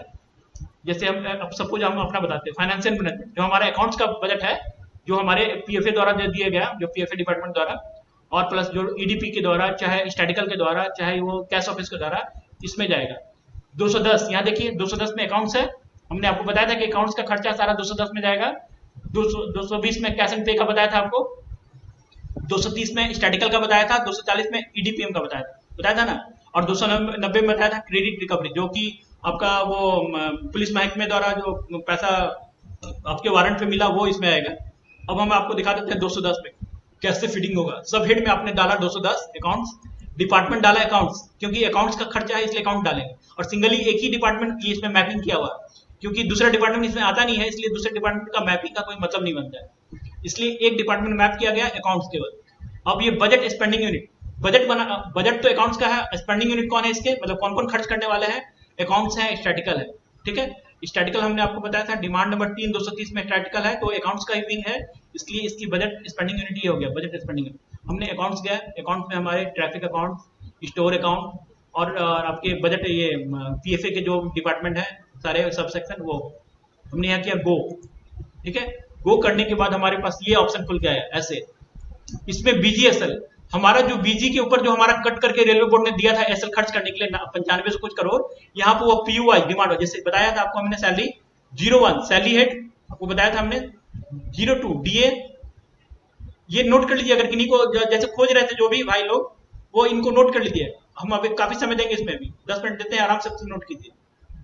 01 salary head, 02 DA, 03 PLB, 04 HRA, 5 CCA. देखिए यहाँ पे आपका फिगर 0 है, बोर्ड ने भी इस पे रेड लाइन लगाया, मतलब कि इस पे कोई खर्च नहीं लेना आपको, ये डिलीटेड आइटम है, इस पे बोर्ड ने लगाया इस पे, ठीक है। 5 CCA, 6 FOS, 7 TPA transportation allowance, 8 हो गया एनपीएस न्यू पेंशन स्कीम, 9 हो गया डब्ल्यूसीएल वेजेस कैजुअल लेबर, 10 हो गया किलोमीटर अलाउंसेस, ठीक है, जो कि आपके डिमांड नंबर 8 और 9 में जो भी रनिंग स्टाफ है किलोमीटर अलाउंस चार्ज करते हैं, ड्राइवर हो गया, असिस्टेंट ड्राइवर हो गया, टीटी हो गया, टीसी हो गया, ये लोग टीटी हो गया, ठीक है। ये हो गया ओटी 11 में, देखिए जो कोई किन्हीं ने पूछा था कि 11 में क्या है सर, ओटी मीन्स हो गया over time, OT means over time, ठीक है। 11 नंबर में ओटी, 12 में एनडीए नाइट ड्यूटी अलाउंस, 13 में ओए अदर अलाउंस, जिसमें मैंने बताया था कि पोशाक वगैरह का जो आता है एक्सपेंडिचर सारा इसमें बुक किया जाता है, और दूसरे अलाउंसेस जो इसके अलावा जो अलाउंस है वो इसमें बुक होगा। 14 में आया फी एंड ऑनरेरियम, फी का हमने आपको बताया था कि अगर किसी स्पेसिफिक पढ़ाने के लिए कोई अगर टीचर बाहर से आते हैं तो उनको हम फी पेमेंट करते हैं ना, ठीक है। ऑनरेरियम का मतलब होगा कि हम एक्स्ट्रा टाइम पे जो वर्क कर रहे हैं उसके बदले में जो ऑनरेरियम हमको मिलता है किसी काम के बदले खत्म का मतलब ये करने के लिए, तो ऑनरेरियम मिलता है ये, ठीक है। 15 में हो गया टीए, ये हमने आपको बताया था ट्रांसपोर्टेशन अलाउंस, मतलब एक डिवीजन से दूसरे डिवीजन में आप ट्रांसफर हुए तो आपको सीटीजी वगैरह जो मिलेगा, ग्रांट मिलेगा, वो टीए में जाएगा। ये हो गया 16 में टीई ट्रैवलिंग एक्सपेंसेस, ठीक है, जो हम पटना में या मतलब कहीं जा रहे हैं जो मतलब इतने 8 किलोमीटर के अंतर्गत जो हम सफर करते हैं, या मान लीजिए कि हम यहाँ से ड्यूटी मुगलसराय गए तो मुगलसराय के लिए जो हम टीए चार्ज करते हैं वो ट्रैवलिंग एक्सपेंसेस में जाता है, नॉट टीए में, ठीक है। टीए और टीए में अंतर जान लीजिए, टीए हो गया आपका ट्रांसपोर्टेशन अलाउंस, जो आप एक जगह से दूसरी जगह ट्रांसफर होने पे आप लेते हैं वो ट्रांसपोर्टेशन अलाउंस में जाएगा, और टी हो गया आपका ट्रैवलिंग एक्सपेंसेस। एटीपीपी आपको हमने बताया था लीव ऑफ जो पासेस के बदले में आपको जो ये मिलता है वो आ गया एटीपीपी में।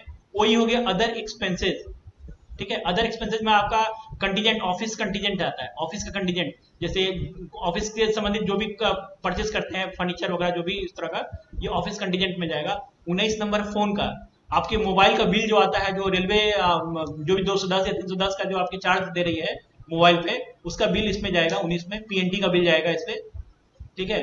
20 में आपका हो गया लीव सैलरी, जो प्रत्येक स्टाफ अपने मतलब 1 दिन या 2 दिन का ये लेकर सीएल लेकर और 5 दिन का लीव सैलरी अपना बेचते हैं इसको गवर्नमेंट को, उसके बदले में उनको जो 10,000 या 12,000 का जो भी पेमेंट मिलना होगा ये लीव सैलरी में जाएगा। 20 में 21 में बताया हमने आपको एडवर्टीजमेंट एक्सपेंसेस। एडवर्टीजमेंट एक्सपेंसेस हमने बताया था कि जीएम जो होर्डिंग वगैरह लगाते हैं, बोर्ड वगैरह, ठीक है, प्रचार प्रसार के लिए, तो ये उनके 21 नंबर में जाएगा, ठीक है। और 22 नंबर यूटिलिटी, सॉरी ये हम इसके विषय में बहुत ज्यादा नहीं जानते और हमने पता भी किया था, लेकिन बहुत ज्यादा लोगों ने इस पे बता नहीं पाया यूटिलिटी क्या है, इसलिए सॉरी इस पे हम बता नहीं पाएंगे। और 23 नंबर रेंटल ऑफिस इक्विपमेंट्स, आपके ऑफिस का रेंटल वगैरह जो ऑफिस का इक्विपमेंट है उस पर जो रेंटल रेंट लगता है, जैसे जो आपका ये हुआ पीएनटी जो भी इक्विपमेंट है रेंटल वाला, उस पर ये आएगा। और 24 नंबर में प्रिंटिंग एंड स्टेशनरी, जैसे क्या होता था इस पे पहले प्रिंटिंग और स्टेशनरी टोटल आता था पहले वहां से ईस्टर्न रेलवे से, तो वो 24 में बुक होते थे ईस्टर्न रेलवे से प्रिंटिंग एंड स्टेशनरी का। अब एक और ये देखिए चाइल्ड एजुकेशन अलाउंस सीईए, ये लगभग जो भी स्टाफ होंगे उनके बच्चे होंगे, दो बच्चों पे जो चाइल्ड एजुकेशन अलाउंसेज लेते हैं, 27,000 का जो एजुकेशन अलाउंस मिलता है आपको, वो पीयू 25 में जाता है, ठीक है। दो बच्चों का जो अलाउंसेस मिलता है PU 25 में। और ये डिमांड नंबर 11/120/25 नोट कर लीजिए इसको। डिमांड नंबर 11 का 120/25 में ये खर्च जाएगा, ठीक है, चिल्ड्रन एजुकेशन अलाउंस। फिर हो गया 26 में मेडिकल एक्सपेंसेस। ये हो गया मेडिकल एक्सपेंसेस जो जैसे कि हम कोई स्टाफ अदर देन रेलवेज के अलावा जो किसी प्राइवेट नॉन रेलवेज ये में जाकर अपना इलाज करवाते हैं, तो बदले में जो वो मेडिकल रिम्बर्समेंट लेते हैं वो PU 26 में जाएगा, ठीक है। बदले में जो रेलवेज को वो सारा ये लगाकर कागज लगाकर देते हैं कि नहीं हमने बाहर से इलाज करवाया है और एक्चुअली तो सारा ये मेडिकल एक्सपेंसेस इसमें जाएगा। इसमें कैशलेस ट्रीटमेंट वगैरह सारा आ सकता है। जैसे कि बहुत जगह क्या होता है कि रेलवेज ने लिख के दिया आपको कि हमारा वहां से टाई अप है उस हॉस्पिटल से, आप डायरेक्टली वहीं चले जाइए, ठीक है। तो वैसी स्थिति में कैशलेस ट्रीटमेंट होता है। कैशलेस मीन्स कि आपको पेमेंट नहीं करना है, पेमेंट नहीं करना है, टोटल पेमेंट रेलवे करेगी। और केवल वो क्या होता है कि जो मतलब वो हॉस्पिटल है सारा खर्च वो बिलिंग पे केवल आपसे साइन ले लेगा। टोटल जो आपके इस पे खर्च हुआ मतलब आपके स्वास्थ्य पे या ऑपरेशन पे चाहे दवा पे, वो सारा बिल पे साइन करवाता जाएगा और वो सारा बिल वो रेलवे को पेश करता है, ठीक है। तो वो रिम्बर्समेंट भी 26 में जाएगा। फिर PU 27 मटेरियल फ्रॉम स्टॉक। क्या होता है कि प्रत्येक डिपार्टमेंट को जो कि प्रत्येक रेगुलर यूज वाला जो आइटम चाहिए, जैसे मान लीजिए कोई नट या भाल्टू किसी ट्रेन में या किसी अथी में लगता है, अगर उसको हर समय हर महीने की जरूरत है या उसको लगता है कि हर समय हमको जरूरत है, तो वो ऐसे मटेरियल को स्टॉक कर लेता है, ठीक है।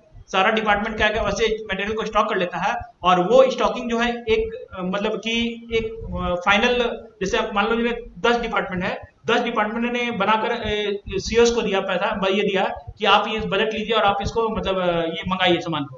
तो वो मंगा लिया बजट सारा सभी लोगों से लेकर, और खर्च मतलब टोटल अमाउंट वहां उसने रख दिया बजट में। और जैसे ही वो माल आ गया स्टॉक में, ठीक है, और माल स्टॉक में आता है तो R नोट बनता है रिसीप्ट। एक्चुअली समय नहीं है मैं इससे नहीं तो थोड़ा बहुत आपको स्टोर के विषय में बताता, क्योंकि इसके ऊपर मैं स्टोर बजट में था, तो ये बताता है कि कैसे मटेरियल आता है और कैसे इशू होता है, ये हम आपको जानकारी देते हैं। सॉरी इस समय काफी हो चुका है, अगले क्लास मेरा 1 तारीख को है, तो जो बचा हुआ है यहाँ से आगे का बात मैं उस दिन बताऊंगा आपको, ठीक है। और अगर किन्हीं को कुछ पूछना हो तो पूछ सकते हैं, 2 मिनट का समय है सर।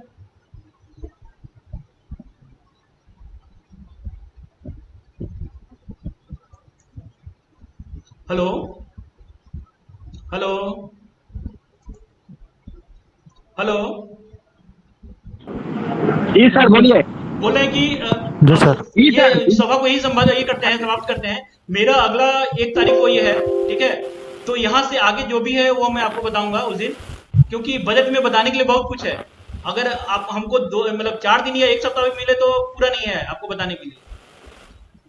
इसलिए मैं जितना अभी आपको बता पाया, मुझे लगा कि अगर आपको समझ में आया तो ठीक है, अगर समझ में आया तो आप हम अगले क्लास में आप हमसे पूछ सकते हैं कि सर ये नई जानकारी हुआ, ये बताइए फिर से, ठीक है। तो अगला क्लास मेरा 1 तारीख को है और शायद उसी दिन क्लास आपका खत्म हो रहा है। सबसे लास्ट क्लास मेरा है 5:30 बजे वाला, ठीक है।